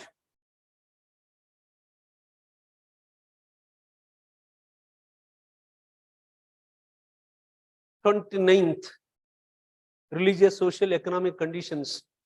Gupta Empire, Chinese Paihian referred to the certain region as the Brahminism. When we go through, not illi Paihian. If we go through Paihian, who was this Paihian? The Paihian, he was a Chinese traveler. Chinada Yatrika anta ನಾವು ಕರಿತೀವಿ. Chinada Yatrika, right? Remember, why he visited to India means to collect Buddhist manuscripts. ಬೌದ್ಧ ಧರ್ಮದ ಹಸ್ತಪ್ರತಿಗಳನ್ನ ಸಂಗ್ರಹಿಸುವ ಉದ್ದೇಶದಿಂದ ಅಂತ ಕರೀತೀವಿ. To collect Buddhist manuscripts. ಯಾರು? Paihian. When he came, the end of 4th century AD, 1399, and he stayed up to 1414 AD. 414 AD, pardon me, 399ನೇ ಕ್ರಿಸ್ತ ಶಕದಿಂದ 414ನೇ ಕ್ರಿಸ್ತ ಶಕ ಏನಿದೆ ಅಲ್ಲಿವರೆಗೂ ಇರ್ತಾನೆ ಆತ. ಬರ್ತಕ್ಕಂಥದ್ದು 399ನೇ ಕ್ರಿಸ್ತ ಶಕದ ಒಂದಿದ್ರ 399ನೇ ಒಂದಿದ್ರಲ್ಲಿ. he stayed up to 414 AD. when we go through Paihian, ಈ Paihian ನ ಒಂದು ವಿವರಣೆಯನ್ನ ನೋಡೋದಾದ್ರೆ ಯಾವುದರಲ್ಲಿ ಆತನ ವಿವರಣೆಯನ್ನ ನೀಡ್ತಕ್ಕಂಥದ್ದು, there was an important travelogue, ಒಂದು ಪ್ರವಾಸ ಕಥನ ಅಂತ ಕರಿತೀವಿ. ಆ ಪ್ರವಾಸ ಕಥನ ಯಾವುದು ಅಂತ ಕೇಳಿದ್ರೆ ಗೋಕಾಕಿ, right? Remember, but Paihian was the first foreign traveler who emphasized upon practices of untouchability. This is important, practices of untouchability. ಈ ಒಂದು ಅಸ್ಪೃಶ್ಯತೆ ಆಚರಣೆಗಳೇನಿತ್ತು, ಅಸ್ಪೃಶ್ಯತೆ ಆಚರಣೆಗಳ ಬಗ್ಗೆ ಮೊಟ್ಟ ಮೊದಲು ಪುರಾವೆಯನ್ನ ನೀಡಿದಂತವ್ರು ಯಾರು ಅಂತ ಕೇಳಿದ್ರೆ Paihian ಅಂತ ಕರಿತೀವಿ. he was the first person who emphasized upon the practices of untouchability. And then where this Gupta rule or the Gupta period, it was mainly responsible for revival of Brahminism. The revival of Brahminism, it attained a sublime form, where it attained a sublime form. ಒಂದು ಪೂರ್ಣ ಪ್ರಮಾಣದ ಒಂದು ಅಸ್ತಿತ್ವವನ್ನು ಪಡ್ಕೊಳ್ಳುತ್ತೆ ಆ ಬ್ರಾಹ್ಮಣತ್ವದ ಪುನಶ್ಚೇತನ. ಅದು ಯಾರಿಂದ ಪ್ರಾರಂಭ ಆಗುತ್ತೆ? Where it was started with Shungas. ಶುಂಗರಿಂದ ಆರಂಭ ಆಗುತ್ತೆ. After the end of Mauryan dynasty, the Brahminical revivalism, it was started from the beginning, that is Shungas.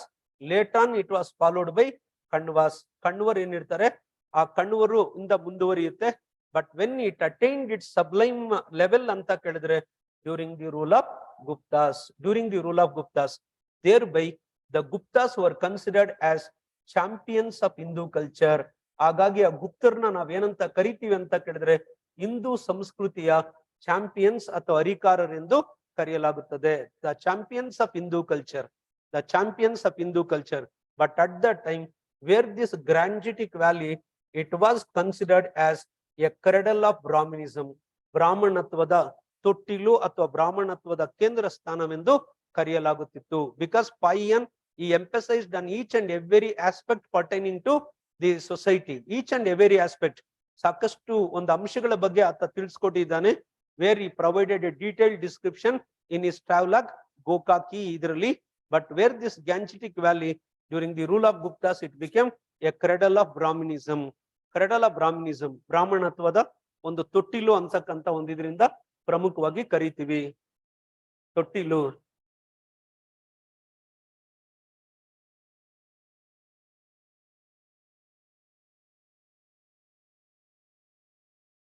Question number 30. ಈ ಕ್ವಶನ್ ನಂಬರ್ 30 ಅಂತ ಹೇಳಿದಾಗ there is an important concept here, Kudavolai. Kudavolai system. ಆ Kudavolai system ಅಂತಕ್ಕಂತ ಒಂದು ಇದನ್ನ ಬಂದಾಗ ಎಲ್ಲೇ ಕುಂಡವಲೈ ಅಂತ ಬಂದ್ರೆ it's an integral part of Chola administration ಅಂತಕ್ಕಂತ ಒಂದಿದ್ರಿಂದ ಪ್ರಮುಖವಾಗಿ ಕರಿತೀವಿ. Try to understand this. Kudavolai. A Kudavolai, it was considered as a rudimentary a form of election, a rudimentary form of election ಅಂತ ಕರಿತೀವಿ. ಒಂದು ಪ್ರಾಥಮಿಕ ಮಾದರಿಯ ಒಂದು ವ್ಯವಸ್ಥೆ ಅಥವಾ ಚುನಾವಣಾ ವ್ಯವಸ್ಥೆ ಅಂತಕ್ಕಂತ ಒಂದಿದ್ರಿಂದ ಕರಿತೀವಿ. ಅದು it's a rudimentary form of election ಅಂತಕ್ಕಂತ ಒಂದಿದ್ರಿಂದ ನಾವು ಕರಿತೀವಿ. It was first introduced by Cholas. ಆ ಚೋಳರು ಏನಿದ್ದಾರೆ, ಆ ಚೋಳರು ತಮ್ಮ ಆಡಳಿತಾತ್ಮಕ ವ್ಯವಸ್ಥೆಯಲ್ಲಿ ಅದನ್ನ ಪ್ರಮುಖವಾಗಿ ಜಾರಿಗೆ ತರ್ತಾರೆ. Kudavolai. It was also known as a pragmatic part system. It was also known as a pragmatic part system.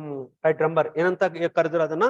It was a pragmatic part system in order to select the members. ಆ ಸದಸ್ಯರನ್ನ ಆಯ್ಕೆ ಮಾಡ್ತಕ್ಕಂತ ಒಂದು ಉದ್ದೇಶದಿಂದ ಅಸ್ತಿತ್ವಕ್ಕೆ ತರಲಾದ ಒಂದು ಕಾರ್ಯದೃಷ್ಟಿಯುಳ್ಳ ಒಂದು ವೇದಿಕೆ ಅಂತ ನಾವು ಕರಿತೀವಿ. ಕಾರ್ಯದೃಷ್ಟಿಯುಳ್ಳ ವೇದಿಕೆ. ಯಾಕೆಂದ್ರೆ ಕಮಿಟೀಸ್ ಬರ್ತಾ ಇತ್ತು. ಆ ಕಮಿಟಿ ಒಂದಿದನ್ನ ಏನಂತ ಕರಿತಾ ಇದ್ರು ಅಂದ್ರೆ ಓರಿಯಮ್ಸ್ ಅಂತಕ್ಕಂತ ಒಂದಿದ್ರಿಂದ ಕರೀತಾರೆ. ಆ ಸಮಿತಿಗಳ ಒಂದಿದನ್ನ ಏನಂತ ಕರೀತಾರೆ? ಓರಿಯಮ್ಸ್. Where it was popularly known as ಓರಿಯಮ್ಸ್ ಅಂತ ಕರೀತಾರೆ. Try to go through it. ಓರಿಯಮ್ಸ್ ಬೇರೆ ಬೇರೆ ಒಂದು ಸಮಿತಿಗಳ ಒಂದು ಇದಿತ್ತು, ಹಾಗಾಗಿ ಅದನ್ನ ಕರೀತಾರೆ. ಚೋಳ ಅಡ್ಮಿನಿಸ್ಟ್ರೇಟಿವ್ ಸಿಸ್ಟಮ್ ಏನಿದೆ ಅದು ತುಂಬಾ important. Try to go through it. The question number 30.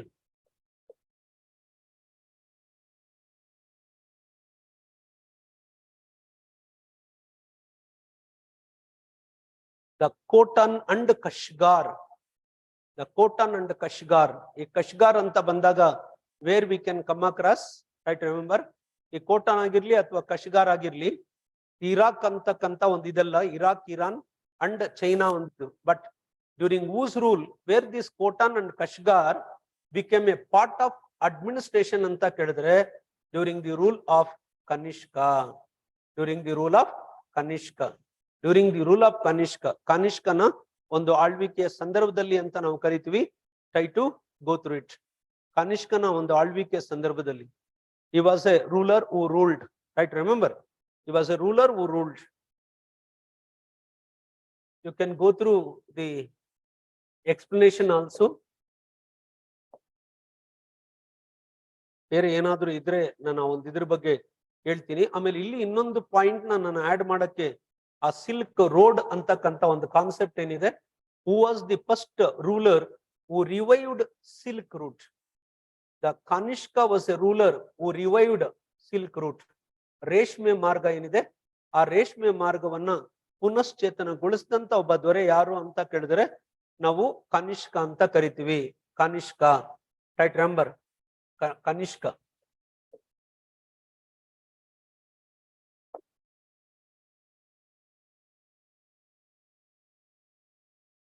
Is not correct. The Theravada, the ultimate goal. Okay. If you go through Theravada, I want to add one important point here. A Theravada anta bandaga, Theravada. If you go through Theravada, an orthodox form of Buddhism, an orthodox form of Buddhism. ಬೌದ್ಧ ಧರ್ಮ ಏನಿದೆ ಆ ಬೌದ್ಧ ಧರ್ಮದ ಸಾಂಪ್ರದಾಯಿಕ ಮಾದರಿ ಯಾವುದು ಅಥವಾ ಸಾಂಪ್ರದಾಯಿಕ ಪಂಗಡ ಯಾವುದು ಅಂತ ಕೇಳಿದ್ರೆ please try to understand. Theravada ಅಂತಕ್ಕಂತ ಒಂದು ಇದರಿಂದ ಕರಿತೀವಿ. Theravada means it is also known as the path of elders. ಹಿರಿಯರ ಒಂದು ಮಾರ್ಗ ಅಂತ ನಾವು ಕರಿತೀವಿ. The path of elders. Later on where this Theravada it became Hinayana. Later on it became Hinayana. Theravada ಅಂತಕ್ಕಂತ ಇದು ಏನಾಗಿ ಪರಿವರ್ತನೆ ಆಯಿತು? ಈನಾಯನಾಗಿ ಪರಿವರ್ತನೆ ಆಗುತ್ತೆ. Okay, Hinayana. Right? Remember, who was a ruler where he was responsible for the flourishment of this Vajrayana means an important ruler by name Dharmapala. Dharmapala. The Dharmapala, the last recognized ruler of Buddhism. The ಪಾಲರ ದೊರೆಯಾದಂತ ಧರ್ಮಪಾಲ ಅಂತ ನಾವೇನ್ ಕರಿತೀವಿ. He was a last recognized ruler of Buddhism. Even he established 3 respective universities: Odantapuri, Paharanpur and Vikramashila University. ಈ 3 ಶೈಕ್ಷಣಿಕ ಸಂಸ್ಥೆಗಳನ್ನ ಪ್ರಮುಖವಾಗಿ ಜಾರಿಗೆ ತರ್ತಕ್ಕಂಥದನ್ನ ನಾವು ಕಾಣಬಹುದು. There are 3 important sets: Vajrayana, Enayana and Mahayana. But as per the Buddhism, 18 sects are there. ಅದೇ ಬೌದ್ಧ ಧರ್ಮನ ನೀವು ನೋಡೋದಾದ್ರೆ 18 ಪಂಗಡಗಳನ್ನ ನಾವು ಕಾಣಬಹುದು. There were 18 sects, for your kind information. There were 18 sects. But it's an organic form of Buddhism. Organic form of Buddhism. Love story of Sunga dynasty. Love story. ಈ love story ಅಂದ ತಕ್ಷಣನೇ ನಿಮ್ಮ ಮೈಂಡ್ ಅಲ್ಲಿ ಬರಬೇಕು. ಯಾವ್ದದು? ಯಾರು ಬರಬೇಕು? Right? Remember, Agnimitra. Whenever you will go through the love story, you must remember or you must consolidate Agnimitra. Who was this Agnimitra? Agnimitra, he was a son and successor of Pushyamitra Shunga. He was a son and successor of Pushyamitra Shunga. The Pushyamitra Shunga, he was a founder of Shunga dynasty. ಆ ಶುಂಗ ಸಾಮ್ರಾಜ್ಯ ಏನಿದೆ ಆ ಶುಂಗ ಸಾಮ್ರಾಜ್ಯದ ಸಂಸ್ಥಾಪಕ ಅಂತ ನಾವು ಕರಿತೀವಿ. Where this Pushyamitra Shunga, he was responsible for the end of Mauryan dynasty by killing his ruler Brihadratha, and he founded Shunga dynasty. Shunga dynasty. Shungas ಅಂತ ಹೇಳಿದಾಗ ಇನ್ನೊಂದು ಪಾಯಿಂಟ್ ನ I want to add. Native Hunas. ಸ್ಥಳೀಯ ಊನರು ಯಾರನ್ನ prelims ಅಲ್ಲಿ ಕೇಳ್ತಾನೆ ಇದನ್ನ. ಸ್ಥಳೀಯ ಊನರು ಯಾರು ಅಂತ ಕೇಳ್ತಾರೆ. ಯಾರನ್ನ ಸ್ಥಳೀಯ ಊನರು ಅಂತ ಕರೀತಾರೆ ಅಂದ್ರೆ Shungas. The native Hunas, who are considered as a native Unas means the Shungas. Right? Remember, the Shungas. The Sapnava Vasavadatta by Basa. Sapnava Vasavadatta by Basa. Where this Basha, he was a father of Sanskrit dramas. ಆ ಸಂಸ್ಕೃತ ಒಂದು ನಾಟಕಗಳೇನಿದಾವೆ ಆ ಸಂಸ್ಕೃತ ನಾಟಕಗಳ ಪಿತಾಮಹ ಅಂತಕ್ಕಂತ ಒಂದು ಇದರಿಂದ ಕರಿತೀವಿ. Apart from Vishakhadatta, where that Vishakhadatta, he was also a great Sanskrit dramatist. Vishakha Datta ಏನಿದ್ದಾನೆ, ವಿಶಾಖ ದತ್ತನ್ನು ನಾವೇನಂತ ಕರಿತೀವಿ ಅಂದ್ರೆ ದ ಗ್ರೇಟ್ ಸಾಂಸ್ಕ್ರಿಟ್ ಡ್ರಾಮಟಿಸ್ಟ್ ಅಂತ ನಾವು ಕರಿತೀವಿ. Try to go through it. Great Sanskrit dramatist. Okay, ಹಾಗಾಗಿ the answer must be Malavika Agnimitra. It's a love story between the Agnimitra and Malavika. Malavika, ಈ fallen prey to Malavika. Okay, Meghaduta ಅಂತ ಬಂದಾಗ Meghaduta by um Kalidasa. The Ratnavali, Ratnavali Nagananda Priyadarshika by Harshavardhana. Harshavardhana. Harshvardhan.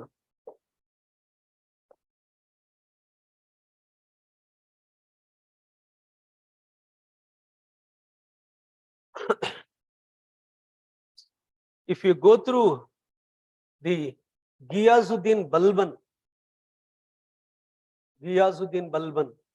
where this Ghiyazuddin Balban, popularly known as Ulugh Khan. Yavagu tilkoli, he was popularly known as Ulugh Khan. Ghiyazuddin Balban and takshnane Ulugh Khan anta karitivi. When we go through the Balban, he was a ruler who introduced an important policy known as blood and iron policy. ರಕ್ತ ಮತ್ತು ಕಬ್ಬಿಣದ ನೀತಿಯನ್ನ ಜಾರಿಗೆ ತಂದ ದೆಹಲಿ ಸುಲ್ತಾನ ದೊರೆ ಯಾರು ಅಂತ ಕೇಳ್ತಾರೆ. ಆ ಸಂದರ್ಭದಲ್ಲಿ ನಿಮ್ಮ ಉತ್ತರ ಏನಾಗಿರ್ಬೇಕು ಅಂತ ಕೇಳಿದ್ರೆ, ಈ ಉಲುಗ್ ಖಾನ್ ಅಥವಾ Balban ಏನಿದ್ದಾನೆ, he was a person who was responsible for blood and iron policy. ರಕ್ತ ಮತ್ತು ಕಬ್ಬಿಣದ ನೀತಿಯನ್ನ ತರ್ತಾನೆ. where it is an inflictive measure of Balban, ಅಂದ್ರೆ ಬಲ್ಬನ್ನು ಜಾರಿಗೆ ತಂದ ಕಠಿಣ ಕ್ರಮವೆಂದು ಕರೆಯಲಾಗುತ್ತದೆ. ಕಠಿಣ ಕ್ರಮ ಏನಕ್ಕೋಸ್ಕರ ಇದನ್ನ ತರ್ತಾನೆ ಅಂತ ಕೇಳಿದ್ರೆ, ಒಂದು in order to prevent Mongol attacks, ಇನ್ನೊಂದು ಈ ದಾಳಿಕೋರರು ಏನಿರ್ತಾರೆ ಮಿಯೋಸ್, in order to mitigate the menace of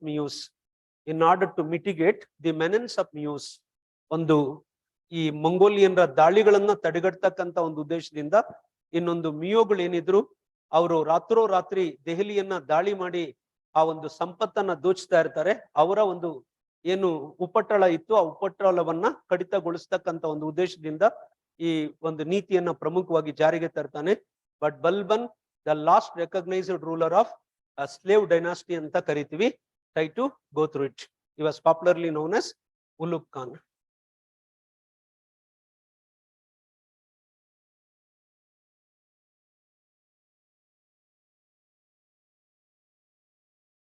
in medieval India, ಈ ಮೆಡಿವಲ್ ಒಂದು ಇದರಲ್ಲಿ ತುಂಬಾ ಇಂಪಾರ್ಟೆಂಟ್ ಒಂದಿದು ಮನ್ಸಬ್ದಾರಿ ಸಿಸ್ಟಮ್. ಮನ್ಸಬ್ದಾರೀಸ್, ಆ ಮನ್ಸಬ್ದಾರಿ ಅಂದ ತಕ್ಷಣನೇ whenever will go through the Mansabdari, where it is a military reform of Akbar ಅಂತ ಕರಿತೀವಿ. ಅಕ್ಬರ್ನ ಮಿಲಿಟರಿ ಸುಧಾರಣೆ ಅಂತ ನಾವು ಕರಿತೀವಿ. ಅಕ್ಬರ್ನ ಮಿಲಿಟರಿ ಸುಧಾರಣೆ Mansabdari, the military reform of Akbar, Mansabdari, where it is also known as a dual rank system ಅಂತ ಕರಿತೀವಿ. ದ್ವಿಶ್ರೇಣಿ ವ್ಯವಸ್ಥೆ ಅಂತ ಕರಿತೀವಿ. ಡ್ಯೂಯಲ್ ರ್ಯಾಂಕ್ ಸಿಸ್ಟಮ್ ಅಂತ ನಾವು ಕರಿತೀವಿ. Okay, and one is Zat ಅಂತ ಹೇಳ್ತೀವಿ, and another is Sawar. That's why it is known as a dual rank system. Thereby Mansab is nothing but rank. Mansab ಎಂದರೆ ಶ್ರೇಣಿ ಎಂದರ್ಥ. ಮನ್ಸಬ್ ಎಂದರೆ ಶ್ರೇಣಿ ಎಂದರ್ಥ. ಜತ್ ಅಂಡ್ ಸವರ್. ಜತ್ ಅಂದ್ರೆ it's A personal pay and personal rank, ವೈಯಕ್ತಿಕ ವೇತನ ಹಾಗೂ ವೈಯಕ್ತಿಕ ಶ್ರೇಣಿ ಎಂದು ಕರೆಯಲಾಗುತ್ತೆ. ಸವರ್ ಅಂದ್ರೆ ಏನಂದ್ರೆ number of horse troops maintained by military personnel. Number of horse troops maintained by military personnel. ಆ ಮಿಲಿಟರಿ ಅಧಿಕಾರಿಯು ನಿರ್ವಹಿಸುತ್ತಿದ್ದ ಅಶ್ವದಳಗಳ ಸಂಖ್ಯೆ ಏನಿದೆ, ಅಶ್ವದಳಗಳ ಸಂಖ್ಯೆಯನ್ನ ನಾವೇನಂತ ಕರಿತೀವಿ? ರೈಟ್, ರಿಮೆಂಬರ್, ಅಶ್ವದಳಗಳ ಸಂಖ್ಯೆಯನ್ನ ಸವಾರ್ ಅಂತಕ್ಕಂತ ಒಂದು ಇದರಿಂದ ಕರೀತಾರೆ, ಮನ್ಸಬ್ದಾರಿ. ಬಟ್ ಒಂದು ಜ್ಞಾಪಕ ಇಟ್ಕೊಂಡಿರ್ಬೇಕು, the Mansabdari non hereditary system, ವಂಶ ಪಾರಂಪರ್ಯವಲ್ಲದ ವ್ಯವಸ್ಥೆ ಎಂದು ಕರೆಯಲಾಗುತ್ತದೆ. Non hereditary system, it was a non hereditary system, ವಂಶ ಪಾರಂಪರ್ಯವಲ್ಲದ ವ್ಯವಸ್ಥೆ ಎಂದು ಕರೆಯಲಾಗುತ್ತದೆ. That's very very important. Not only pertaining to royal family, even Akbar assigned mansabs to other members. He also assigned other members. Thereby it was pertaining to army ಅಂತಕ್ಕಂತ ಒಂದಿದ್ರಿಂದ ಪ್ರಮುಖವಾಗಿ ಕರಿತೀವಿ. But ಇನ್ನೂ ಒಂದ್ ಏನ್ ಹೇಳ್ಬೋದು ಅಂದ್ರೆ, what one more point where I can had to it ಅಂತ ಕೇಳಿದ್ರೆ, it was also a single window system. ಅದನ್ನ ಇನ್ನೊಂದ್ ಏನ್ ಹೇಳ್ತಾರೆ, ಏಕ ಗವಾಕ್ಷಿ ವ್ಯವಸ್ಥೆ ಅಂತಾನು ಕರೀತಾರೆ. Saguna, when we go through the Bhakti movement, there are two important schools of thought. One is Saguna and another is Nirguna. These are the two prime schools of thought under the purview of Bhakti. Bhakti ಚಳುವಳಿ ಒಂದಿದ್ರಲ್ಲಿ ಎರಡು ಪ್ರಮುಖ ಶಾಲೆಗಳು ಬರ್ತವೆ. ಒಂದು ಸಗುಣ ಅಂತ ಕರಿತೀವಿ, ನಿರ್ಗುಣ. ಈ ಸಗುಣ ಅಂದ್ರೆ ಮೀನಿಂಗ್ ಏನು ಅಂತ ಕೇಳಿದ್ರೆ, wear they mainly worshipped god in ಆಂಥ್ರೋಮಾರ್ಫಿಕ್ form. ಆ ಮಾನವ ರೂಪದಲ್ಲಿ ದೇವರನ್ನ ಮೂರ್ತ ರೂಪದಲ್ಲಿ ದೇವರನ್ನ ಏನು ಪೂಜಿಸ್ತಾರೆ ಅದನ್ನ ಏನಂತ ಹೇಳ್ತೀವಿ ನಾವು, ಈ ಸಗುಣ ಸ್ಕೂಲ್ ಆಫ್ ಥಾಟ್ ಅಂತ ಕರಿತೀವಿ. ನಿರ್ಗುಣ ಅಂತ ಹೇಳಿದಾಗ wear they mainly worshipped god in abstract form. ಈ ನಿರ್ಗುಣ ಅಂತ ಹೇಳಿದಾಗ ದೇವರನ್ನ ಅಮೂರ್ತ ರೂಪದಲ್ಲಿ ಪೂಜೆ ಮಾಡ್ತಕ್ಕಂಥದ್ದು. ಫಾರ್ಮ್ಲೆಸ್ ಅಂತ ಕರಿತೀವಿ. Formless wear they mainly worshipped god in abstract form ಅಂತ ಕರಿತೀವಿ. ಈ ಸಗುಣ ಮತ್ತೆ ನಿರ್ಗುಣ. ಈ ಸಗುಣ ಒಂದಿದ್ರಲ್ಲಿ ಎರಡು ಪ್ರಮುಖವಾಗಿ ಬರ್ತವೆ. ಒಂದು ರಾಮ ಮಾರ್ಗಿಗಳು ಅಂತ ಕರಿತೀವಿ, ಇನ್ನೊಂದು ಕೃಷ್ಣ ಮಾರ್ಗಿಗಳು ಅಂತ ಕರಿತೀವಿ. ರಾಮ ಮಾರ್ಗಿಗಳು ಮತ್ತೆ ಕೃಷ್ಣ ಮಾರ್ಗಿಗಳು. But it was also a monotheistic school of thought. ಏಕತಾವಾದದ ಒಂದು ಚಿಂತನಾ ಶಾಲೆ ಅಂತ ಕರಿತೀವಿ. Try to go through it. ಏಕತಾವಾದದ ಚಿಂತನಾ ಶಾಲೆ ಅಂತ ಕರಿತೀವಿ. ಏಕತಾವಾದದ ಚಿಂತನಾ ಶಾಲೆ. When we go through the Saguna means the Dadu Dayal. ನೋಡಿ, ದಾದು ದಯಾಳ್ ಅಂತ ಬಂದ್ರೆ where he started an important movement known as Nipak movement. ಅವರು ಪ್ರಾರಂಭಿಸಿದಂತ ಒಂದು ಚಳುವಳಿಯನ್ನ ನಾವೇನಂತ ಕರಿತೀವಿ, ನಿಪಾಕ್ ಚಳುವಳಿ ಅಥವಾ ನಿಪಾಕ್ ಒಂದು ವ್ಯವಸ್ಥೆ ಅಂತ ಕರಿತೀವಿ. Nipak system or Nipak movement ಅಂತ ನಾವು ಪ್ರಮುಖವಾಗಿ ಕರಿತೀವಿ. Dadu Dayal. Okay. Ramanuja, the great saint of South India. ರಮಾನಂದರು ಏನು, connecting link between, holistic link between or holistic connectivity between south and north, ದಕ್ಷಿಣ ಮತ್ತು ಉತ್ತರದ ನಡುವಿನ ಸಂಪರ್ಕ ಕೊಂಡಿ ಅಂತ ಪ್ರಮುಖವಾಗಿ ನಾವು ಅವ್ರನ್ನ ಕರಿತೀವಿ. ಸಂಪರ್ಕ ಕೊಂಡಿ.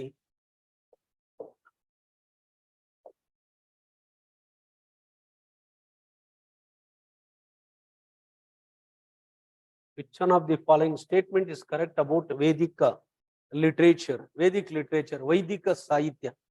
A Vaidika Sahitya antaga, whenever you will go through Vedic literature, there are two important aspects. Ondanna Shruti anta ನಾವು ಕರಿತೀವಿ, just basic Shruti and Smriti. See, these are the two important categories of the Vedic literature. ಒಂದು Shruti ಅಂತ ಕರಿತೀವಿ, ಇನ್ನೊಂದು ಸ್ಮೃತಿ ಅಂತ ಕರಿತೀವಿ. The Shruti Apaurusheya. ನಿಮ್ಮ exams ಅಲ್ಲಿ ಕೇಳ್ತಾರೆ, ಇದನ್ನೇನಂತ ಕರೀತಾರೆ, Apaurusheya. Where that Shruti it was known as Apaurusheya. Apaurusheya ಅಂದ್ರೆ ಮೀನಿಂಗ್ ಏನು ಅಂತ ಕೇಳಿದ್ರೆ, ಗಾಡ್ ಮೇಡ್ ಲಿಟ್ರೇಚರ್. ದೈವ ನಿರ್ಮಿತ ಸಾಹಿತ್ಯ ಏನಿದೆ, ಆ ದೈವ ನಿರ್ಮಿತ ಸಾಹಿತ್ಯವನ್ನ ಏನಂತ ಕರಿತೀವಿ, ಅಪೌರಶೇಯ ಅಂತ ಕರಿತೀವಿ. ಆದ್ರೆ ಸ್ಮೃತಿ ಏನಿದೆ, it's A product of human thought. ಮಾನವನ ಚಿಂತನೆಯ ಉತ್ಪನ್ನವೆಂದು ಕರೆಯಲಾಗುತ್ತದೆ. ಮಾನವನ ಚಿಂತನೆಯ ಉತ್ಪನ್ನ. It's A product of human thought. ಇದು ಏನಿದೆಯೋ ಈ ಒಂದು ಇದನ್ನ ಈ ರೀತಿ ನೋಡ್ಕೊಳ್ಳಿ. This is important.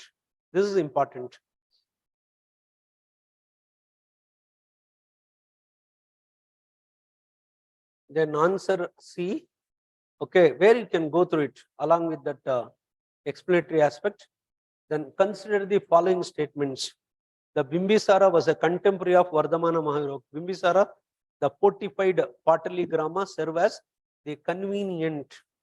Bimbisara, if you go through the Bimbisara, a Bimbisara antakshnane, if you go through Bimbisara, where this Bimbisara, he was popularly known as Srenika. ಯಾವ ಮಗಧದ ದೊರೆಯನ್ನ ಶ್ರೇಣಿಕನೆಂದು ಕರೆಯಲಾಗುತ್ತಿತ್ತು ಅಂತ ಕೇಳಿದ್ರೆ Bimbisara. Where this Bimbisara he mainly established an important dynasty known as Haryanka dynasty. Haryanka ಸಾಮ್ರಾಜ್ಯ ಅಂತಕ್ಕಂಥ ಒಂದು ಇದರಿಂದ ಕರಿತೀವಿ. And moreover, where this Bimbisara he also founded a city called as Rajagriha. He also constituted city known as Rajagriha. ಅವರು ಒಂದು ನಗರವನ್ನ ಪ್ರಮುಖವಾಗಿ ಅಸ್ತಿತ್ವಕ್ಕೆ ತರ್ತಾರೆ. ಅದನ್ನ ನಾವೇನಂತ ಕರಿತೀವಿ, ರಾಜಗೃಹ ಅಂತ ನಾವು ಕರಿತೀವಿ. Rajagriha. By means of royal matrimonial lens for the first time where he expanded territories of Magadha. ಮಗಧದ ಒಂದು ಪ್ರದೇಶಗಳನ್ನ ವಿಸ್ತೃತಗೊಳಿಸ್ತಾರೆ. ಯಾವುದರ ಮುಖೇನ ಅಂತ ಕೇಳಿದ್ರೆ ಈ ರಾಜತಾಂತ್ರಿಕ ಸಂಬಂಧಗಳ ಮುಖಾಂತರ ಮತ್ತೆ ಇನ್ನೊಂದು ವೈವಾಹಿಕ ಸಂಬಂಧಗಳ ಮುಖಾಂತರ ಅಂತ ನಾವು ಕರಿತೀವಿ. Where this Bimbisara a married a Kosala princess Kosala Mahadevi. ಆ ಕೋಸಲ ಮಹಾದೇವಿಯನ್ನ ವಿವಾಹವಾಗುವುದರ ಮುಖಾಂತರ ಕಾಶಿ ಪ್ರದೇಶವನ್ನ ತನ್ನ ವಶಕ್ಕೆ ಪಡ್ಕೊಳ್ತಕ್ಕಂಥದ್ದು. ಕಾಶಿ ಪ್ರದೇಶವನ್ನ ತನ್ನ ವಶಕ್ಕೆ ಪಡ್ಕೊಳ್ತಕ್ಕಂಥದ್ದು. Try to go through it. This is important. ಇದೇನಿದೆಯೋ ಈ ಒಂದು ಇದನ್ನ ಈ ರೀತಿ ನೋಡ್ಕೊಳ್ಳಿ, ಇದನ್ನ ಈ ರೀತಿ ನೋಡ್ಕೊಳ್ಳಿ.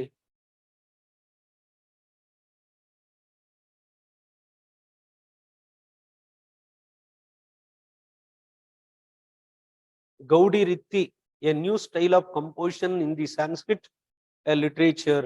The following, the kingdoms, the Rashtrakutas anta bandaga, if you go through Rashtrakutas, alli naven baribeku anta kelidre, the Rashtrakuta rule, it was considered as an epitome of cave architecture, where they rule an epitome of cave architecture. ಆ ಗುಹಾಂತರ ವಾಸ್ತುಶಿಲ್ಪ ಏನಿದೆ, ಗುಹಾಂತರ ವಾಸ್ತುಶಿಲ್ಪದ ನೈಜ ಸಾರವೆಂದು ಕರೆಯಲಾಗುತ್ತದೆ. An epitome of cave architecture, an epitome of cave architecture, whereas Pallavas, where they mainly contributed to Dravidian style of temple architecture. Dravidian style of temple architecture. Gaudi, right, remember, Dravidian style of temple architecture anta ನಾವು ಪ್ರಮುಖವಾಗಿ ಕರೀತೀವಿ. And if you go through the Palas of Bengal and Bihar, where these Palas, they were Bengal and Bihar. Who was responsible for this Sanskrit aspect means, please try to remember, Palas Ali, who was a famous ruler means Dharmapala. He was a great ruler of Palas, Dharmapala. Even he also ruled Kanuj region. ಆ ಕಾನುಜ್ ಪ್ರದೇಶವನ್ನ ತನ್ನ ವಶಕ್ಕೆ ಪಡ್ಕೊಂಡು ಆಳ್ವಿಕೆಯನ್ನು ನಡೆಸತಕ್ಕಂಥದನ್ನ ನಾವು ಪ್ರಮುಖವಾಗಿ ಕಾಣಬಹುದು.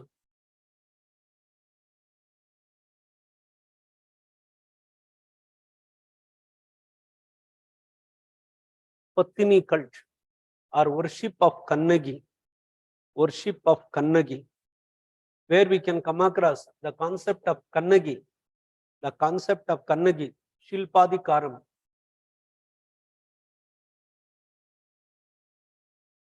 If you go through the Patini cult or the worship of Kannagi, where it always emphasizes on the composite culture. ಆ ಸಂಯೋಜಿತ ಸಂಸ್ಕೃತಿಯ ಬಗ್ಗೆ ಅದು ಪ್ರಮುಖವಾಗಿ ತಿಳಿಸಿಕೊಡುತ್ತದೆ. ಸಂಯೋಜಿತ ಸಂಸ್ಕೃತಿ. This is important. Composite culture.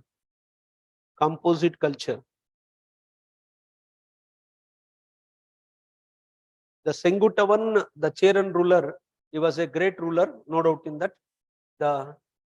When we go through the Sengutavan, where he was responsible for the prominence of Cheras. ಆ ಚೇರರ ಪ್ರಾಬಲ್ಯಕ್ಕೆ ಕಾರಣ ಯಾರಾದರೂ ಅಂತ ಕೇಳಿದ್ರೆ Sengutavan ಅಂತ ನಾವು ಕರಿತೀವಿ. He was responsible.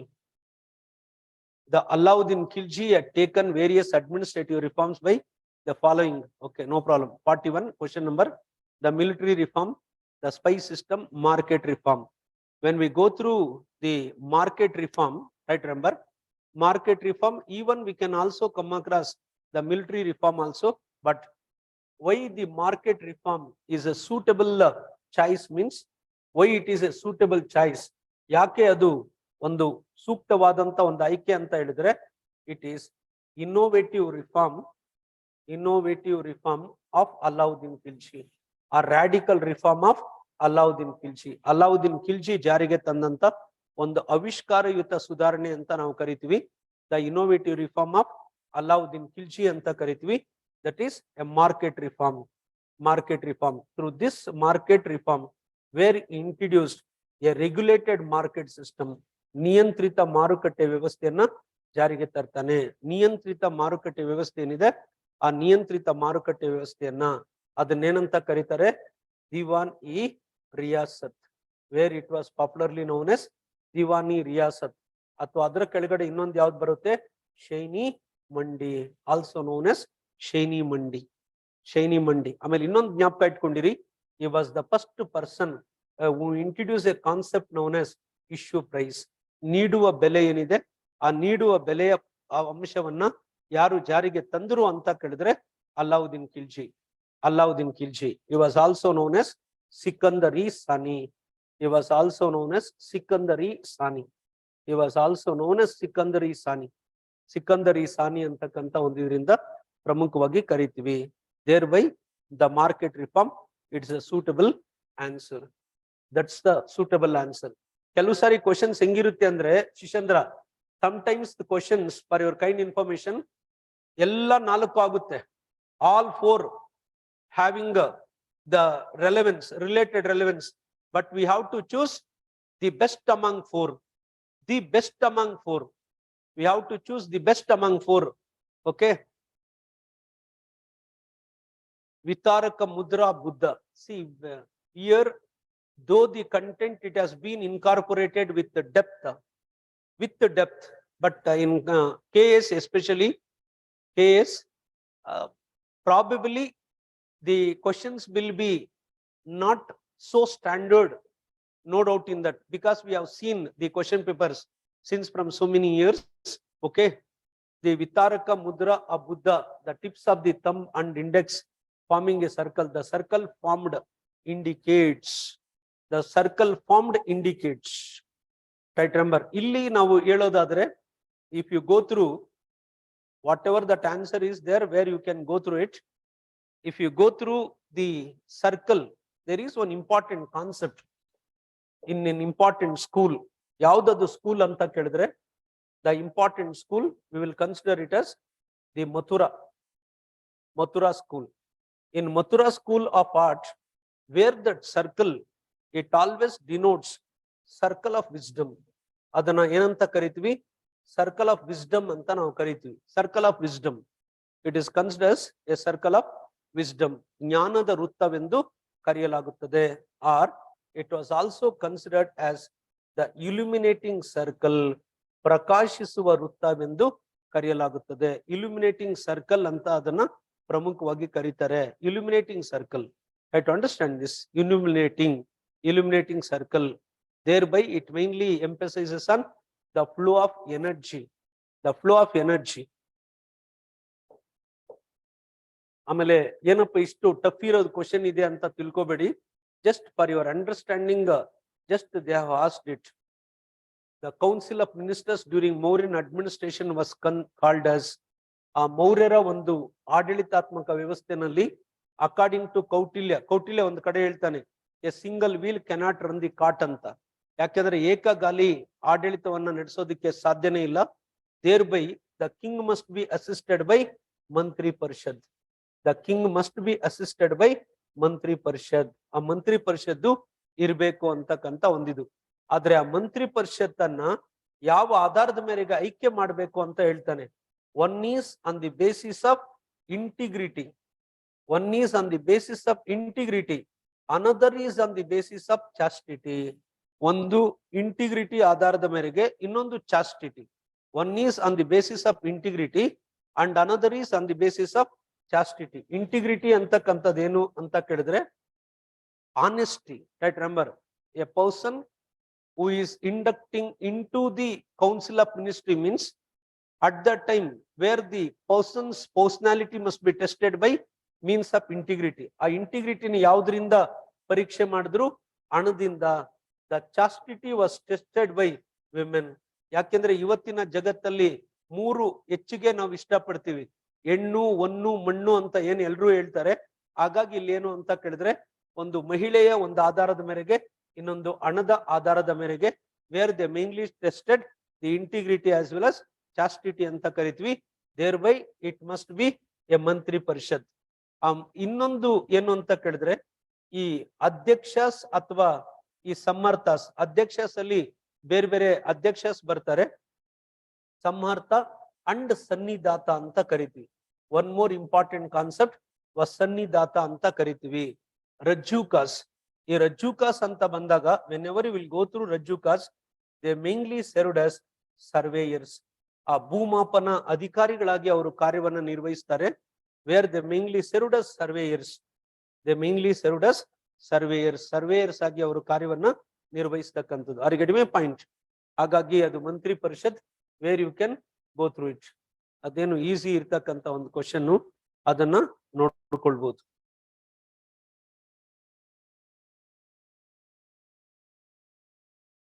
Mughal painting.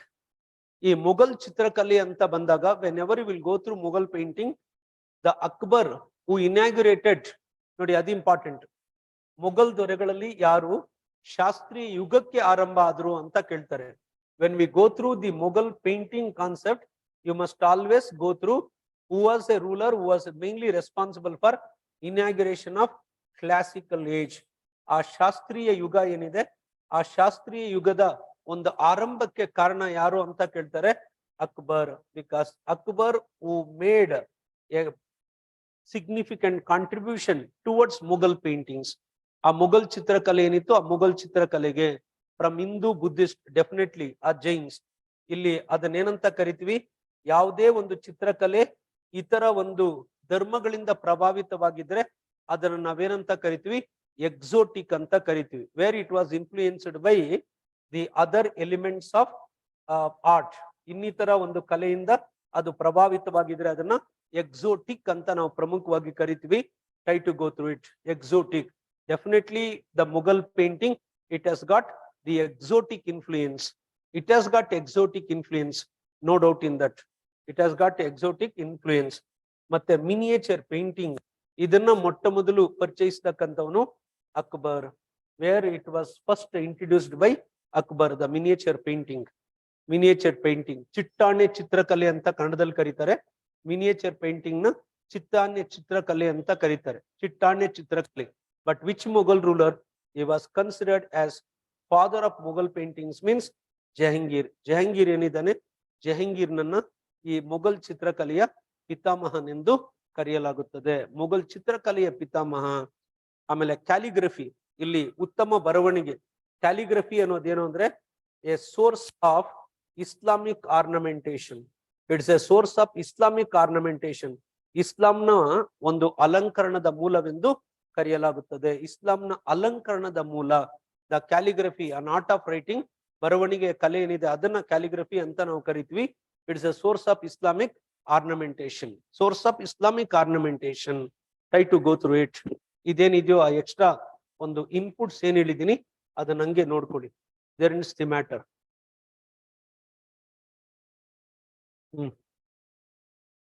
The 45th question, the which of the following statements are correct about Aryabhatta? If you go through Aryabhatta, the Aryabhatta, an exponent of astronomy. ಖಗೋಳ ಶಾಸ್ತ್ರ ಏನಿದೆ, ಖಗೋಳ ಶಾಸ್ತ್ರದಲ್ಲಿ ಪರಿಣಿತಿಯನ್ನ ಹೊಂದಂತವರು. At the same time he was also mathematician, ಗಣಿತ ಶಾಸ್ತ್ರಜ್ಞ ಅಂತ ನಾವು ಕರಿತೀವಿ. ಈ ಆರ್ಯಭಟೀಯಂ ಅಂತೇನಿದೆ, where this Aryabhatiyam, an encyclopaedia, right, remember, an encyclopaedia with regard to mathematical formulation. ಆ ಗಣಿತ ಶಾಸ್ತ್ರ ಒಂದು ಇದಕ್ಕೆ ಸಂಬಂಧಪಟ್ಟಾಗೆ ಅದನ್ನ ಆ ವಿಶ್ವಕೋಶ ಅಂತಕ್ಕಂತ ಒಂದು ಇದರಿಂದ ಕರೀತಾರೆ, ಆರ್ಯಭಟೀಯಂ. ಅದಾದ್ಮೇಲೆ ಇನ್ನೊಂದು ಯಾವುದು ಅಂದ್ರೆ ಸೂರ್ಯ ಸಿದ್ಧಾಂತ. ಅವರು ಬರೀತಕ್ಕಂತ ಇನ್ನೊಂದು ಅಂಶ ಯಾವುದು, Surya Siddhanta. It's encyclopaedia on solar system. Encyclopaedia on solar system. Thereby Aryabhata made a seminal contribution. ಏನಂತ ಕರಿತೀವಿ, ಸೆಮೈನಲ್ ಕಾಂಟ್ರಿಬ್ಯೂಷನ್. ಸೆಮೈನಲ್ ಕಾಂಟ್ರಿಬ್ಯೂಷನ್ ಅಂದ್ರೆ ಆ ಭವಿಷ್ಯತ್ತಿನ ವೈಜ್ಞಾನಿಕ ಆವಿಷ್ಕಾರಗಳಿಗೆ ಕೊಡುಗೆಯನ್ನ ನೀಡಿರ್ತಕ್ಕಂಥವ್ರು ಯಾರು ಅಂತ ಕೇಳಿದ್ರೆ ಆರ್ಯಭಟ್ಟ ಅಂತ ಕರಿತೀವಿ. The one who said the pragmatic stage for future scientific exploration R future scientific innovations. ಆ ವೈಜ್ಞಾನಿಕ ಅನ್ವೇಷಣೆಗಳಿಗೆ ಆ ಒಂದು ವೇದಿಕೆ ಯಾರು ಕಾರಣ ಅಂತ ಕೇಳಿದ್ರೆ ನಾವು ಗುಪ್ತರ ಒಂದು ಆಳ್ವಿಕೆ ಒಂದಿದ್ರಲ್ಲಿ ಆರ್ಯಭಟ್ಟ ಅಂತ ನಾವು ಪ್ರಮುಖವಾಗಿ ಕರಿತೀವಿ. ಆರ್ಯಭಟ್ಟ. ಅವ್ರಿಗೆ ಕಡಿಮೆ point. Try to go through it. ಇದೇನಿದೆಯೋ ಈ ಒಂದು ಇದನ್ನ ಈ ರೀತಿ ನೋಡ್ಕೊಳ್ಳಿ. This is important. ಈ 1 to 3 ಅಂತ ಸ್ಟೇಟ್ಮೆಂಟ್ ಏನಿದೆ here where you can go through the explanation also. Okay. Akuma.